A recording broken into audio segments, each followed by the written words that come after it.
بسم اللہ الرحمن الرحیم۔ السلام علیکم دوستو، اپنے چینل اردو ناول میں آپ سب کو خوش آمدید۔ امید ہے آپ تمام دوست اور احباب خیریت سے ہوں گے اور ہمارے اس چینل کی کہانیوں کو بہت زیادہ انجوائے کر رہے ہوں گے۔ تو جلدی سے کر دیجئے ہمارے چینل کو سبسکرائب اور ساتھ لگے بیل آئیکن کو بھی پریس کر دیجئے۔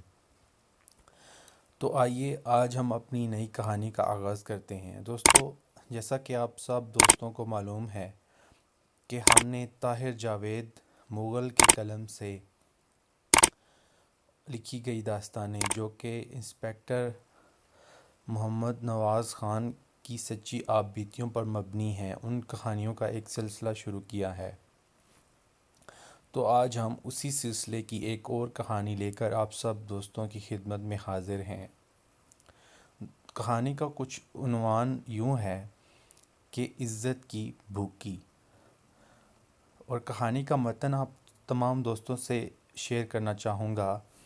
غریب عورت خوبصورت ہو، شوہر کمزور اور بے غیرت ہو، گاؤں کا چودھری اور علاقے کا تھانے عزت کے لٹیرے ہوں تو پھر ایسی ہی شرمناک کہانیاں جنم لیتی ہیں۔ ایک بے بس و بے کس عورت کا ماجرا، اسے اپنی جان سے زیادہ عزت پیاری تھی۔ تو آئیے اپنی کہانی کا آغاز کرتے ہیں۔ بلال شاہ ان دنوں بڑا خوش تھا۔ اس کی بیوی اپنے 9 بچوں کے ساتھ میکے گئی ہوئی تھی۔ جاتے جاتے وہ بلال شاہ کی ساری پریشانیوں اور فکر بھی ساتھ لے گئی تھی، لہٰذا اب بلال شاہ صاحب بڑے مزے میں تھے۔ صبح منہ اندھیرے 9-10 بجے اٹھتے، 15-16 پوڑیوں کا ہلکا سا ناشتہ کیا، پھر بیوی کی جدائی میں 2 سیر دہی کا ادرڑکا پیا، اپنی خشک میووں کی دکان کا ایک چکر لگایا، ملازم غریب کو ڈانٹا ڈپٹا، پھر ٹہلتے گھومتے تون مٹکاتے تھانے آ گئے، گپ شپ لگائی، 10-12 بجے گنے چوسے، 4-5 گلاس کانجی کے پی کر خلق تر کیا، پھر تھانے کے کسی کونے میں چرپائی ڈال کر خراٹے لینے لگے۔ اس وقت بھی بلال شاہ گنے چوسنے کے بعد نشیلی آنکھوں سے ارد گرد دیکھ رہا تھا اور جمائی پر جمائی لے رہا تھا۔ مجھے معلوم تھا وہ سونے کے لیے 2 گز زمین ڈھونڈ رہا ہے۔ اسی دوران ایک سائل تھانے میں داخل ہوا۔ سائل کے ساتھ ایک خوبصورت عورت بھی تھی۔ عورت کی عمر 40-42 کے قریب تھی، مگر لباس اور خلیے سے جوان لگتی تھی۔ کافی خوبصورت تھی، ہلکا سا میک اپ بھی کیا ہوا تھا۔ مرد کی عمر 4-5 سال زیادہ تھی، وہ صاف طور پر اس کا خاوند دکھائی دیتا تھا۔ دونوں پڑھی لکھی امیر سکھ فیملی کے فرد تھے۔ میں نے انہیں بیٹھنے کے لیے کرسیاں وغیرہ پیش کیں۔ مرد نے اپنا نام پرکاش ڈھلوں بتایا۔ وہ میرے ہی تھانے کے علاقے کا رہائشی تھا۔ شربت اور مربے وغیرہ کی ایک بڑی فیکٹری اس کی ملکیت تھی۔ ساتھی عورت شانتی کو جو اس کی دھرم پتنی تھی، پرکاش نے اپنا مسئلہ بیان کرتے ہوئے کہا، انسپکٹر صاحب، میرا اکلوتا بیٹا انیل کل سپہر سے غائب ہے۔ سپہر سے میں اس لیے کہہ رہا ہوں کہ وہ اپنے پروگرام کے مطابق اسے سپہر 3 بجے تک گھر آ جانا چاہیے تھا۔ اپنی ماتا سے وہ یہی کہہ کر گیا تھا۔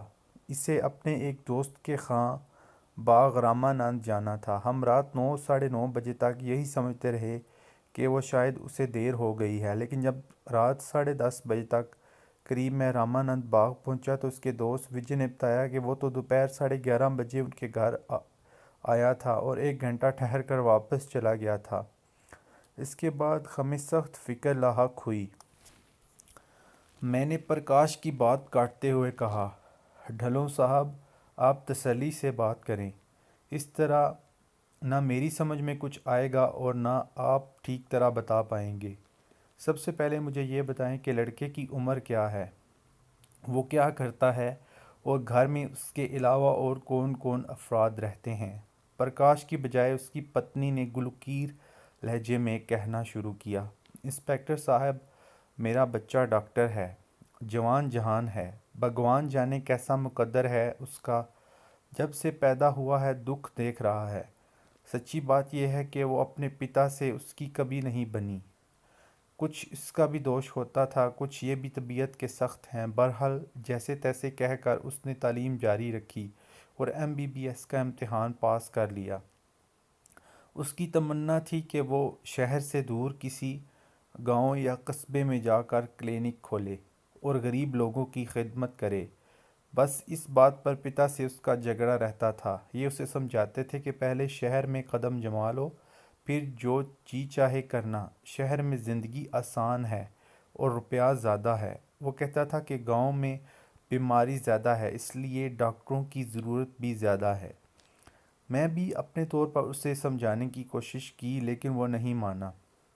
پھر ان کو سمجھایا کہ یہ ہی ضد چھوڑ دیں، اسے اپنی سی کر لینے دیں۔ 4-6 ماہ میں خود ہی گاؤں سے اکتا جائے گا۔ مگر باپ بیٹا ایک سے بڑھ کر ایک ہیں۔ میں چکی کے ان 2 پاٹوں میں اناج کی طرح پس رہی ہوں۔ کوئی 3 ماہ پہلے انیل نہایت خاموشی کے ساتھ گھر سے چلا گیا۔ وہ ایک خط چھوڑ گیا تھا جس میں اس نے بڑے جذباتی انداز میں لکھا تھا کہ میں اپنی زندگی کی عمارت اپنی مرضی سے اٹھانا چاہتا ہوں۔ فی الحال اس عمارت کی بنیاد رکھنے جا رہا ہوں۔ تھوڑا بہت نقشہ بن گیا تو آپ کو دکھاؤں گا۔ مطلب یہ تھا کہ وہ کلینک کھولنے کا ارادہ کر کے کسی گاؤں کا رخ کر گیا تھا۔ پورے 3 ماہ اس کی طرف سے کوئی خیر خبر نہیں آئی۔ ہم سب انگاروں پر لوٹتے رہے۔ اس کی 2 چھوٹی بہنیں تو اس پر جان چھڑکتی ہیں۔ پورے 3 ماہ سب نے کانٹوں پر گزارے۔ تلاش کے باوجود انیل کا کچھ پتہ نہیں چلا۔ آخر رب نے ہماری فریادیں سنی اور پرسوں منگل کے روز انیل گھر واپس آ گیا۔ سارا گھر داڑیں مار مار کر رویا۔ وہ خود بھی رو رہا تھا۔ ہمیں اپنی آنکھوں پر یقین نہیں آ رہا تھا۔ اس نے بتایا کہ اس نے کپور تھلہ کے ایک نواحی گاؤں میں کلینک کھول لیا ہے اور اپنے کام سے بہت مطمئن ہے۔ اس کی خوشی ہماری خوشی تھی۔ ہم نے اس سے کوئی باز پرس نہیں کی اور کہا جیسے چاہے کرتا رہے۔ اس کے پتا نے بھی کہہ دیا کہ ٹھیک ہے بیٹا، جیسے تم راضی ہو ہم بھی راضی۔ اگر کلینک کے لیے کوئی رقم وغیرہ کی ضرورت ہو تو میرے اکاؤنٹ سے نکلوا لو۔ اس نے صرف شکریہ ہی ادا کیا تھا۔ ہم سب محسوس کر رہے تھے کہ وہ ہمارے بھرپور تعاون اور محبت کے باوجود کچھ زیادہ خوش نہیں ہے۔ کوئی پریشانی ضرور تھی جو وہ ساتھ لے کر آیا تھا اور جو ہر گھڑی اس کے ساتھ لگی ہوئی تھی۔ کل صبح بھی وہ کچھ بجھا بجھا سا تھا۔ ناشتے کی میز پر بہنیں اس سے ہنسی مذاق کرتی رہیں، لیکن وہ کچھ اور ہی سوچوں میں گم تھا۔ ناشتہ بھی ٹھیک سے نہیں کیا، پھر اپنے کمرے میں گھس گیا۔ بہت دیر کاغذوں کو الٹ پلٹ کرتا رہا۔ 10 بجے کے قریب میرے پاس آیا، کہنے لگا ممی میں وجے کی طرف جا رہا ہوں، شاید دوپہر کا کھانا بھی وہیں کھاؤں، چائے پر لوٹ آؤں گا۔ پھر اس نے اپنی موٹر سائیکل نکال لی۔ میں نے کہا میں بھی تمہارے پتا تمہارے لیے گاڑی چھوڑ گئے ہیں، مگر اس نے کہا نہیں میں موٹر سائیکل پر جاؤں گا۔ چائے پر ہم سب اس کا انتظار کرتے رہے، لیکن وہ نہیں آیا۔ وجے کے گھر ٹیلی فون نہیں ہے۔ ہم نے اس کے دفتر میں بار بار رنگ کیا، لیکن وہ وہاں موجود نہیں تھا۔ رات 9 بجے تک ہماری پریشانی عروج پر پہنچ گئی۔ انیل کے پتا اسے ڈھونڈنے نکلے۔ وجے کے گھر سے پتہ چلا کہ وہ تو 12:30-1 بجے تک ہی چلا گیا تھا۔ اس کے بعد اس کے یاروں دوستوں کے ہاں پتہ کیا، مگر کہیں سے سراغ نہیں ملا۔ ساری رات ہم نے اسے ہسپتالوں، تھانوں اور پارکوں میں ڈھونڈتے ہوئے گزار دی۔ اس کی دونوں بہنیں مسلسل ٹیلی فون سے لگی بیٹھی ہیں، لیکن کہیں سے کوئی اچھی خبر نہیں ملی۔ شانتی کور نے اپنی بات ختم کی تو آنسو اس کے گالوں پر بہہ رہے تھے۔ میں نے پوچھا آپ نے اس کے کمرے کی تلاشی لی؟ ہو سکتا ہے وہ پہلے کی طرح کوئی خط وغیرہ چھوڑ گیا ہو۔ پرکاش نے کہا نہیں انسپکٹر، بہت تلاش کیا مگر کوئی تحریر نہیں ملی، صرف اس کی ڈائری ملی ہے۔ اس کی ڈائری میں جاکوٹ نامی ایک گاؤں کا پتہ درج ہے۔ ہمارا خیال ہے کہ یہ وہی گاؤں ہے جہاں انیل نے کلینک کھول رکھا ہے۔ ڈھلوں صاحب نے ایک خوش نما ڈائری میری طرف بڑھا دی۔ اس میں مختلف یادداشتیں، ٹیلی فون نمبر، پتے وغیرہ درج تھے۔ آخری صفحوں پر ایک گاؤں کا پتہ درج تھا: پٹواری منوہر لال، گاؤں جاکوٹ، خانہ و تحصیل فلاں فلاں۔ یہ ایک دور دراز گاؤں تھا، میرے اندازے کے مطابق پکی تو پکی، کچی سڑک سے بھی کوسوں دور تھا۔ واقعی حلقِ خدا کے ارادے سے نکلنے والے نوجوان ڈاکٹر کے لیے یہ ایک مثالی گاؤں تھا۔ میں نے کہا، ڈھلوں صاحب، آپ کا کیا خیال ہے؟ انیل کے غائب ہونے کا تعلق اس گاؤں سے ہے؟ پرکاش ڈھلوں نے کہا، ہم کیا کہہ سکتے ہیں، ہمیں تو خود کچھ سمجھ نہیں آئی۔ انیل نے کہا، ہمیں تھوڑا بہت بتایا ہوتا تو شاید آج ہم اتنے پریشان نہ ہوتے۔ اس نے 3 دنوں میں ہمیں اس گاؤں کا نام تک نہیں بتایا تھا، شاید سمجھتا تھا کہ ہم اس کی مرضی کے خلاف وہاں پہنچ جائیں گے۔ میں نے خشک لہجے میں کہا، ڈھلوں صاحب، آپ صرف اس بات کا جواب دیں جو میں پوچھ رہا ہوں۔ کیا آپ سمجھتے ہیں کہ انیل کی گمشدگی کا تعلق اس ڈائری پر لکھے ہوئے پتے سے ہو سکتا ہے؟ شانتی کور بولی، انسپکٹر صاحب، انیل جب سے آیا تھا پریشان تھا۔ لوگ کہتے ہیں کہ دور دراز دیہات میں شہری ڈاکٹروں کو اچھا نہیں سمجھا جاتا۔ ہو سکتا ہے گاؤں میں اس کا کسی سے کوئی تنازع وغیرہ ہو گیا ہو۔ اس کے چہرے پر چوٹوں کے کچھ نشان بھی تھے، بتا رہا تھا کہ پھسل کر گر گیا ہے۔ میں نے کہا، ڈھلوں صاحب، رپورٹ درج کرنے سے پہلے میں انیل کے دوست وجے سے ملنا چاہوں گا۔ ڈھلوں صاحب نے اسی وقت وجے کے دفتر کا ٹیلی فون نمبر جیب سے نکالا اور مجھے تھما دیا۔ میرے تھانے میں موجود ٹیلی فون سے میں نے بلال شاہ سے کہا کہ اس نمبر پر رنگ کر کے وجے صاحب کو فوراً تھانے بلا لو۔ بلال شاہ نے ٹیلی فون کر دیا۔ اسی دوران میں میاں بیوی سے مختلف سوالات کر کے اپنی معلومات میں اضافہ کرتا رہا۔ کوئی پون گھنٹے کے بعد وجے کمار آ گیا۔ اس کا لباس بتا رہا تھا کہ وہ ایک وکیل ہے اور شاید عدالت میں پیش ہو کر آیا ہے۔ اس نے بڑے اعتماد کے ساتھ مصافحہ کیا اور میرے سامنے کرسی پر بیٹھ گیا۔ میں نے اس سے مختلف سوالات کیے۔ اس نے بتایا کہ کل ایک کیس کے سلسلے میں اسے فوری طور پر لاہور جانا پڑ گیا۔ رات 9 بجے کے قریب واپسی ہوئی۔ میرے ملازم نے بتایا تھا کہ دوپہر آپ کے دوست انیل صاحب آئے تھے، کوئی 1 گھنٹہ بیٹھ کر واپس گئے تھے۔ اسی دوران انکل پرکاش خود پہنچ گئے۔ یہ حد سے پریشان تھے اور ان کی زبانی مجھے معلوم ہوا کہ انیل کا پھر کچھ پتہ نہیں چل رہا۔ وکیل وجے سے مجھے کوئی نئی بات معلوم نہ ہو سکی۔ میں کچی رپورٹ درج کر چکا تھا، لیکن دوسرے کچھ اہم کیسوں کی وجہ سے اس کیس پر زیادہ توجہ نہ دے سکا۔ پھر ایک روز مجھے اس کیس کے بارے میں یکے بعد دیگرے 2 اہم خبریں ملیں۔ پہلی خبر ڈھلوں صاحب کی اپنی زبانی تھی۔ وہ اسی دن جاکوٹ سے واپس لوٹے تھے۔ طویل سفر کی تھکاوٹ ان کے بشرے سے ظاہر تھی۔ وہ خاصا پریشان دکھائی دے رہے تھے۔ انہوں نے کہا، انسپکٹر صاحب، بھگوان کے لیے کچھ کریں۔ میرے بیٹے کو کسی گہری سازش کا نشانہ بنایا گیا ہے۔ میں جاکوٹ گیا تھا۔ مجھے وہاں سے معلوم ہوا کہ انیل پر ایک لڑکی کو ورگلانے کا الزام ہے۔ کچھ لوگوں نے اس کا کلینک بھی توڑ پھوڑ دیا ہے۔ سنا ہے کہ پچھلی سوموار کو وہ بڑی مشکل سے جان بچا کر جاکوٹ سے بھاگا تھا۔ انسپکٹر صاحب، ہم تو تصور بھی نہیں کر سکتے کہ ہمارا انیل ایسا ہو سکتا ہے۔ وہ خود سر اور ضدی ضرور ہے، لیکن ایک اعلیٰ اور شریف گھرانے سے تعلق رکھتا ہے۔ اس پر سراسر الزام لگایا گیا ہے۔ میں نے کچھ دیر ڈھلوں صاحب کی باتوں پر غور کیا، پھر پوچھا، اب آپ کا کیا خیال ہے؟ انیل کے ساتھ کیا واقعہ پیش آیا ہے؟ ڈھلوں صاحب بولے، ہم تو خود اسے ڈھونڈ ڈھونڈ کر ہلکان ہو گئے ہیں۔ اس کی طرف سے کوئی خیر خبر نہیں آئی۔ اب تو یہی سمجھ میں آتا ہے کہ اس لڑکی کے وارثوں نے اسے اغوا کر لیا ہے، یا پھر وہ خاموش ہو کر آنسو پینے کی کوشش کرنے لگے۔ میں نے کہا، جاکوٹ کے چودھری یا دوسرے بااثر لوگ کیا کہتے ہیں؟ ڈھلوں صاحب رندی ہوئی آواز میں بولے، مجھے تو لگتا ہے وہ سارا گاؤں گونگا بہرا ہے۔ کسی سے کوئی بات پوچھوں، بس ہوں ہاں میں جواب دے کر چلا جاتا ہے۔ اگر چودھری صاحب سے ملاقات نہ ہوتی تو شاید مجھے کسی بات کا پتہ ہی نہ چلتا۔ چودھری شکل و صورت سے بھلا مانس آدمی لگتا تھا۔ اس نے مجھے یہ سب کچھ بتایا۔ رات میں ان کی حویلی میں مہمان رہا۔ اگلے روز اس نے مجھے اپنی حفاظت میں گاؤں کی حدود سے نکالا۔ اس کا خیال تھا کہ لڑکی کا خاوند یا اس کے وارث میرے لیے کوئی مصیبت کھڑی کر سکتے ہیں۔ لڑکی شادی شدہ ہے؟ میں نے خیرت سے پوچھا۔ جی ہاں، ڈھلون صاحب بولے۔ خاوند کیسا ہے؟ لوہار کا کام کرتا ہے، سنا ہے کافی غصہ آور ہے۔ کیا کوئی فن خان قسم کا بندہ ہے؟ نہیں، خود تو فن خان نہیں، لیکن ایک فن خان بندے سے اس کی دوستی ضرور ہے۔ میرا مطلب ہے گاؤں کے تھانے دار سے۔ اس تھانے دار سے ابھی میری مختصر ملاقات ہوئی، بڑا سخت گیر شخص ہے۔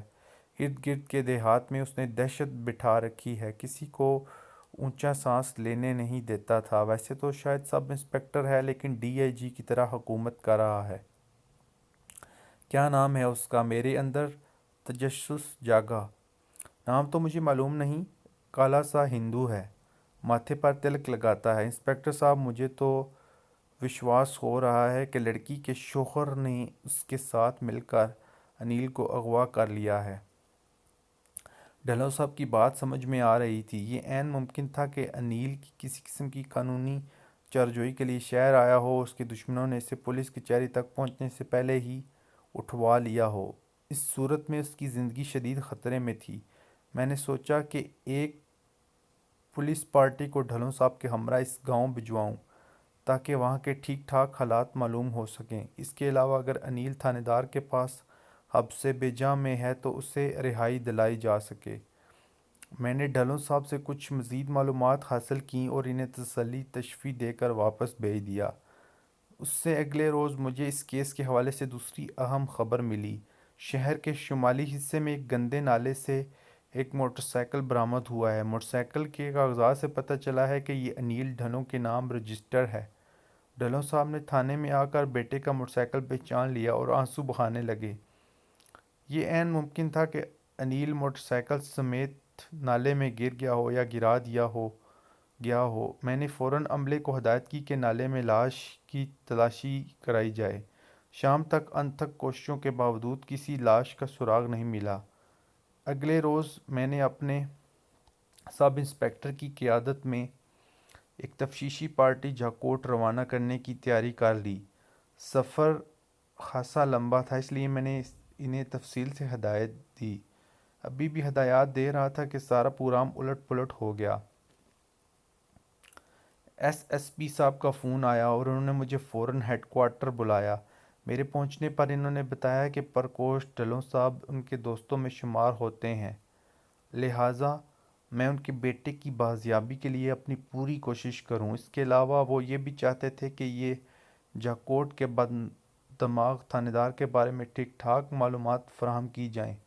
میں نے انہیں بتایا کہ میں آج ہی ایک انسپکٹر کو تفتیشی پارٹی کے ساتھ جاکوٹ روانہ کر رہا ہوں۔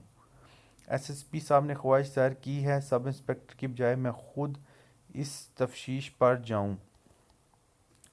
ایس پی صاحب کی بات ٹالنا میرے لیے ممکن نہیں تھا۔ میں نے چارج اپنے سب انسپکٹر کو دیا اور جاکوٹ روانگی کی تیاری کرنے لگا۔ میں نے سوچا کہ مجھے خود ہی جانا ہے تو پھر زیادہ آدمی اپنے ساتھ نہیں لے جاؤں گا۔ بہت ہوا تو بلال شاہ کو اپنا ہم سفر بنا لوں گا۔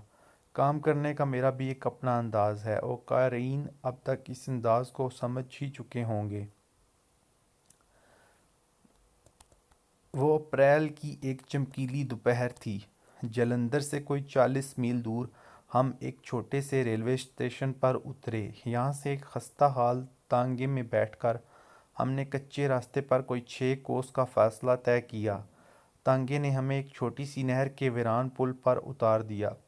ایسی نہروں کو پنجابی میں سوا کہا جاتا ہے۔ اس سوئے کے ساتھ ہم جاکوٹ کی طرف روانہ ہوئے۔ ہم دونوں شلوار قمیض میں تھے۔ ایک سوٹ کیس تھا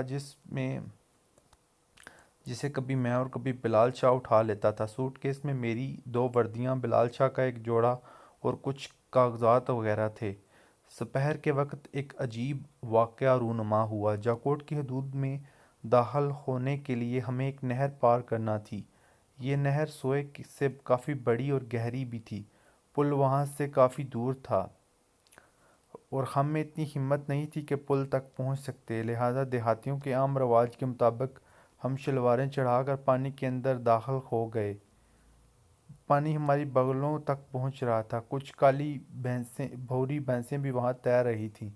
غلطی میری ہی تھی۔ میں نے بلال شاہ سے کہا کہ وہ کسی بھینس کی دم پکڑ کر تو دکھائے۔ میں دیکھنا چاہتا تھا کہ بلال شاہ جیسے بھینسے کو نہر پار کرا سکتی ہے یا نہیں۔ میرے گمان میں بھی نہیں تھا کہ بھینس کے ارادے کیا ہیں۔ یوں ہی بلال شاہ نے آگے بڑھ کر ایک بھوری بھینس کی دم کو کلائی پر بل دیا، وہ زور سے ٹکرائی اور اچھل کر بلال شاہ کی طرف آئی۔ دوسرے لفظوں میں وہ وکھری ٹائپ کی بھینس نکلی۔ اس نے بلال شاہ کی بزرگی کا لحاظ کیے بغیر اسے دے ٹکر پر ٹکر مارنی شروع کر دی۔ بلال شاہ اس مصیبت کے لیے ہرگز تیار نہیں تھا۔ اس کا سر نیچے اور ٹانگیں اوپر ہو گئیں۔ مجھے خدشہ تھا کہ بھینس کہیں اپنی مستی میں اس کے اوپر ہی نہ چڑھ جائے۔ میں نے لپٹ کر بھینس کی دم کو مروڑا کہ اصل غلطی تو میری ہی تھی، لیکن بھینس نے میری طرف آنکھ اٹھا کر دیکھا بھی نہیں۔ اتنے میں ایک 8 سالہ ننگ دھڑنگ لڑکا شڑاب سے پانی میں کودا۔ اس نے ڈنڈے مار مار کر بھینس کا رخ موڑا۔ میں نے جا کر بلال شاہ کو تھاما۔ وہ اتنا ڈرا ہوا تھا کہ مجھے بھی بھینس سمجھ کر بدکنے لگا۔ اس کی ناک سے خون بہہ رہا تھا۔ بھینس کو ایک واہیات گالی دے کر اس نے نہر میں ادھر ادھر دیکھا، جیسے پانی میں اینٹ کا لوٹا ڈھونڈنے کی کوشش کر رہا ہو، پھر مایوس ہو کر میرے ساتھ دوسرے کنارے کی طرف چل دیا۔ میں نے کھینچ کر پانی سے نکالا۔ اس کی مل کی قمیض 2-3 جگہ سے پھٹ چکی تھی۔ شلوار پر بھی تھوڑا سا خون نظر آ رہا تھا۔ میرا ایک پاؤں کا جوتا پانی کے بہاؤ میں کہیں بہہ گیا تھا، دوسرا بھی اتار کر میں نے نہر کے منہ پر دے مارا۔ کچھ دیر خواص درست کرنے کے بعد میں نے بلال شاہ سے کہا، چلو شاہ جی، کہیں کوئی اور مصیبت نہ پڑ جائے۔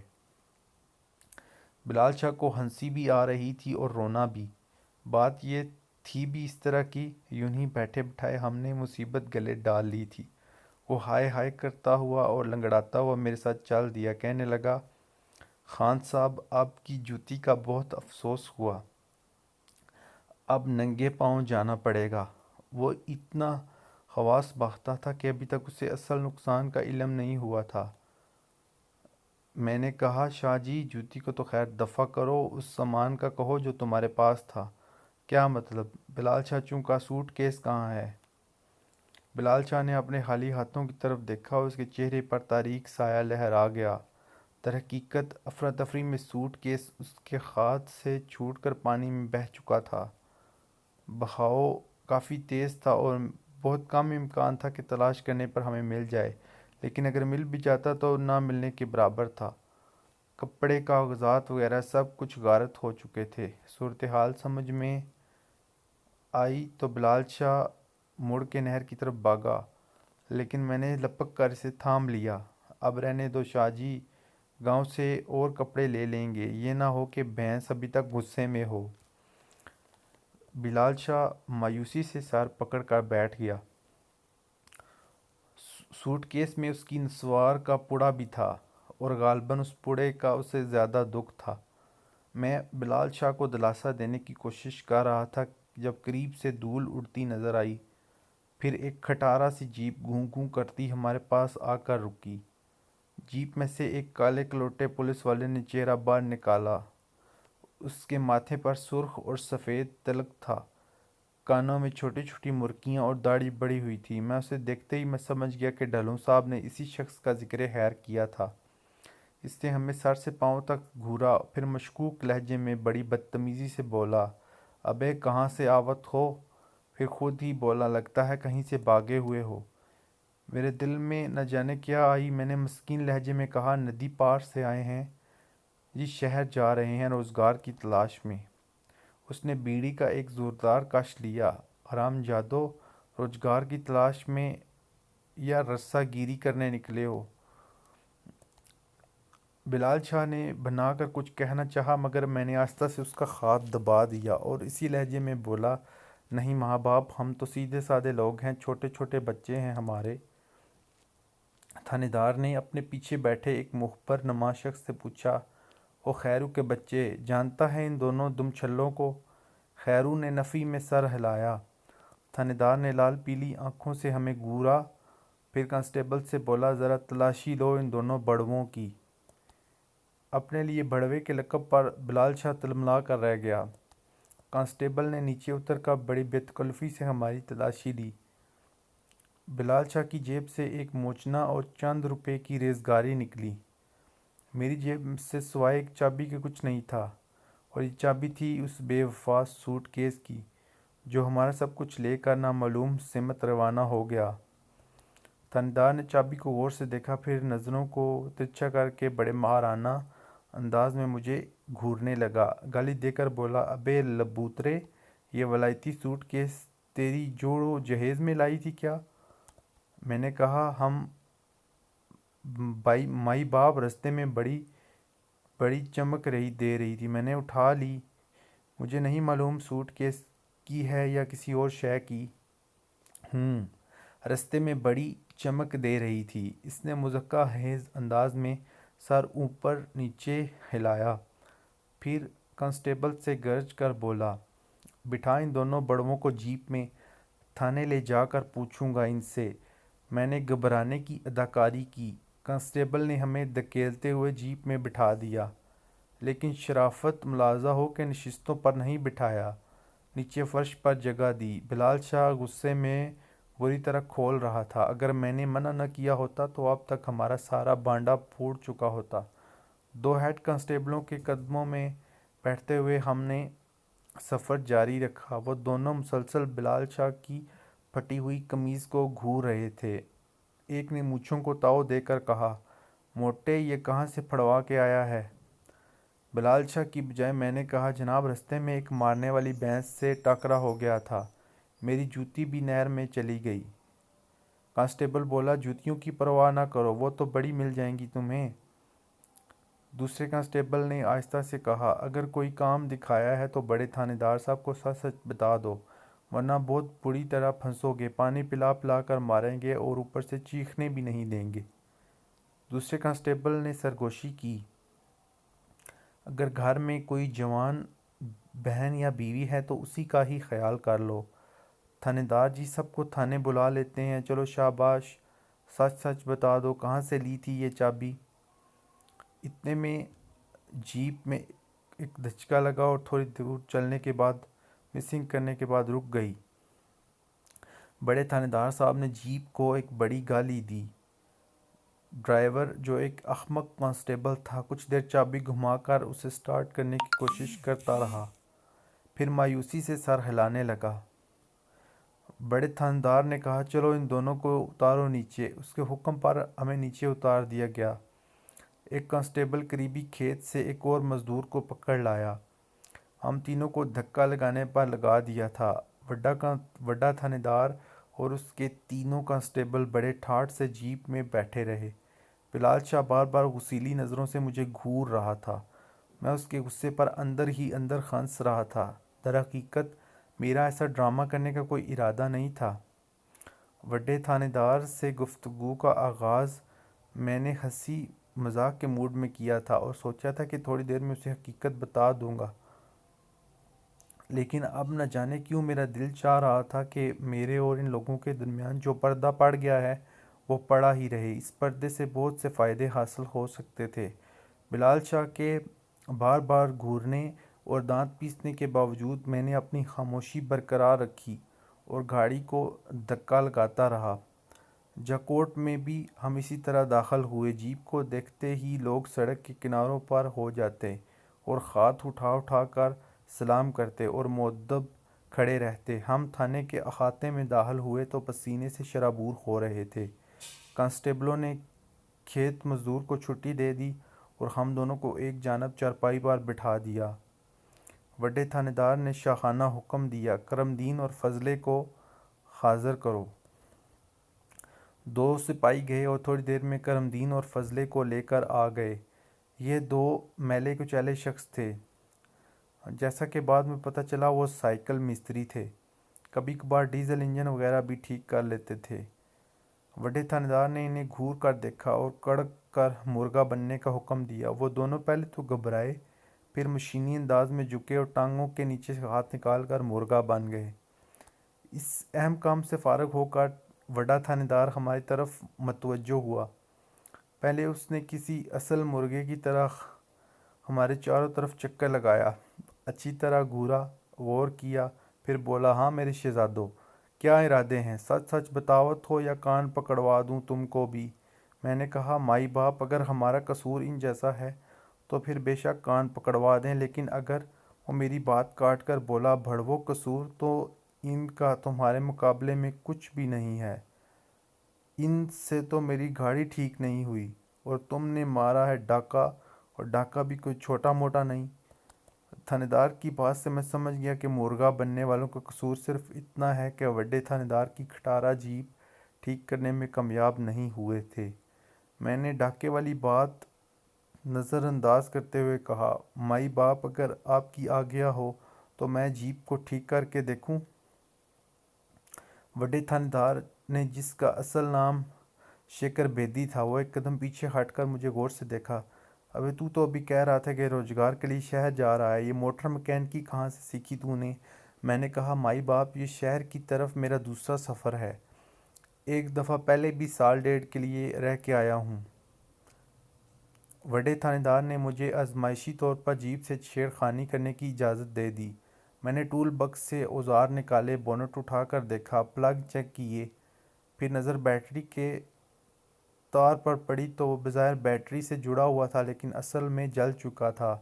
میں نے پلاسٹک چھیل کر نیا تار نکالا اور بیٹری سے لگا دیا، جیپ سٹارٹ ہو گئی۔ بیدی بڑا خوش نظر آ رہا تھا۔ اس نے میرے کندھے پر ایک زوردار دھپ لگایا اور بولا، ابے مسلے، تو بڑا کایا نکلا، کیا نام ہے تیرا اور کس گاؤں کا رہنے والا ہے تو؟ میں شیکر بیدی کی میز کے ساتھ چرپائی پر جا بیٹھا اور اس کے سوالوں کے جواب دینے لگا۔ تھوڑی ہی دیر بعد مجھے شیکر بیدی کی باتوں سے اندازہ ہو گیا کہ وہ مجھے اپنی بڈھی گھوست جیپ کے لیے مجھے مستقل طور پر خدمت گار رکھنا چاہتا ہے، بلکہ اس نے اشاروں میں مجھے یہ بھی سمجھا دیا کہ اگر میں اس کی خدمت سے جان چھڑانے کی کوشش کروں گا تو وہ زبردستی بھی ایسا کر سکتا ہے۔ اور اس نے اس زبردستی کے لیے ولایتی صندوق کی چابی بہت کافی تھی۔ غالباً شیکر بیدی ٹھیک کہہ رہا تھا، اس جیسا شخص اس چابی کے ذریعے کسی شخص کو حوالات میں تو کیا، پھانسی کے تختے پر بھی پہنچا سکتا تھا۔ میرا کام خود بہت بنتا جا رہا تھا۔ میں تو آیا ہی اس گاؤں میں رہنے کے لیے تھا، اب شیکر بیدی مجھے خود اس گاؤں میں رکھنے پر تلا ہوا تھا۔ اس نے کمال مہربانی کا مظاہرہ کرتے ہوئے کہا، نوازے، تو میری جیپ کی ڈرائیوری بھی کرے گا اور اس کے سارے کام کے لیے میں تجھے 25 روپے ماہوار پگار دوں گا۔ دیسی گھی اور مرغی مچھلی کھانے کو علیحدہ ملے گا، مزے میں رہے گا۔ میں نے کہا، مائی باپ اور میرا بھائی۔ وہ کچھ دیر کھٹے کٹے بلال شاہ کو گھورتا رہا، پھر بولا، یہ کون سا کام جانت ہے؟ میں نے بلال شاہ کو شرارت سے دیکھ کر کہا، مائی باپ، غریب کا بچہ ہے، جو کام دیں گے کرے گا۔ بیدی نے کہا، ٹھیک ہے، اسے بھی اپنے پاس رکھو، میں سوچوں گا اس کے لیے۔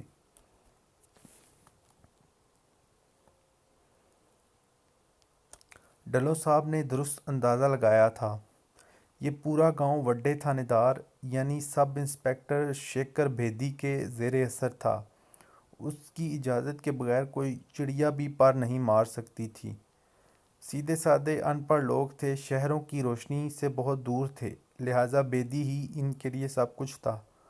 میں نے اگلے 2-3 روز میں کوشش کی کہ گاؤں کے اندرونی حالات معلوم ہو سکیں، لیکن سوائے اس کے کچھ پتہ نہ چلا کہ 2 ہفتے پہلے گاؤں کی جولا نامی لڑکی ایک پردیسی ڈاکٹر انیل کے ساتھ پکڑی گئی تھی۔ گاؤں والے ڈاکٹر کا قصہ تمام کر دینا چاہتے تھے، لیکن وہ جان بچا کر نکل گیا۔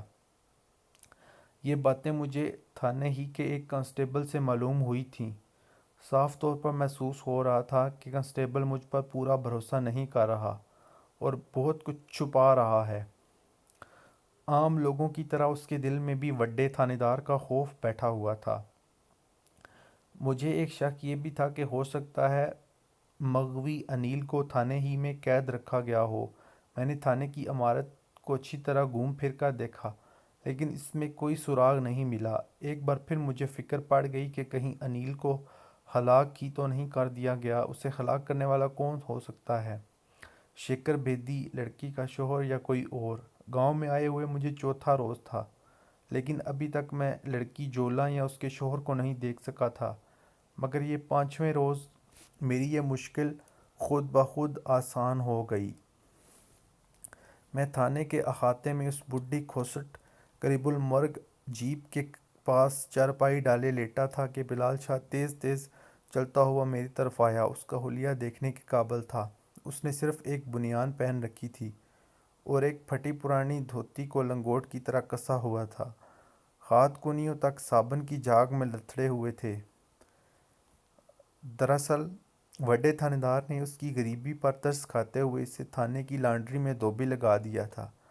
اب بیچارہ سارا دن سپاہیوں کی وردیاں اور دھوتیاں کرتے دھوتا رہتا تھا۔ اتنی سخت محنت، اوپر سے ایک چٹکی نسوار کی نہیں مل رہی تھی۔ برا حال تھا اس کا۔ میرے پاس آ کر اس نے کہا، خان صاحب، ابھی میں اندر دفتر میں کالو بیدی کے کپڑے لینے گیا تھا۔ وہاں ایک لڑکا بیٹھا ہوا ہے۔ اس کے لباس اور حلیے سے لگتا ہے کہ لوہار کا کام کرتا ہے۔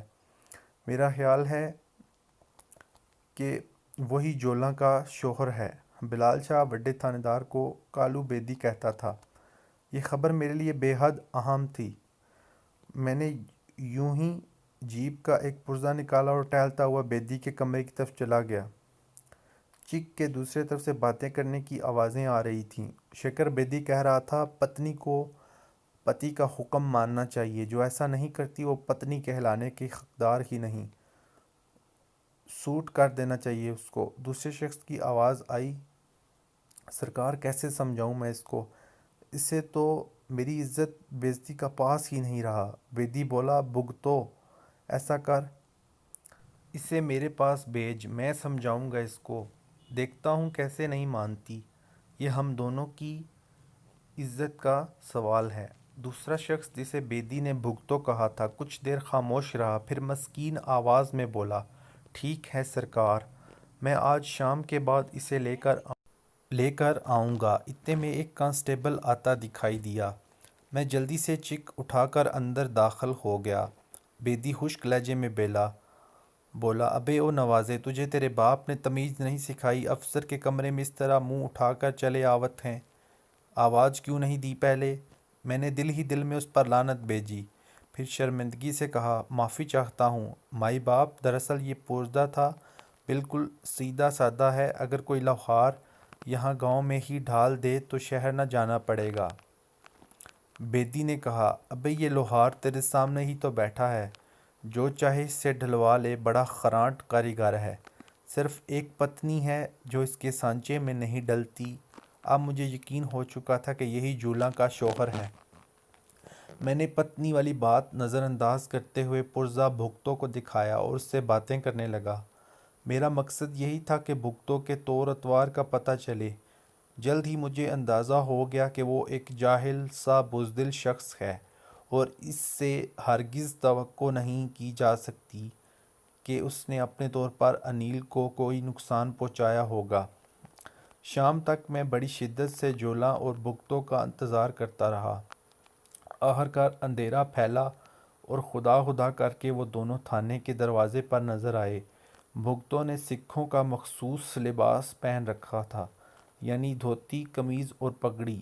جولا نے بھی لاچا اور لمبی سی ڈوریے والی قمیض پہن رکھی تھی۔ ایک ٹاسے کی چادر سے اس نے منہ سر لپیٹا ہوا تھا۔ اسے دیکھ کر ایک سنتری نے ٹھنڈی آب بھری اور منہ میں گنگنانے لگا، وے سونی دی چال میں تن من ساڑ لیا، ویخ سونی دی چال میں تن من ساڑ لیا، ٹالی نوں جفا ماریا تے کرتا پھاڑ لیا۔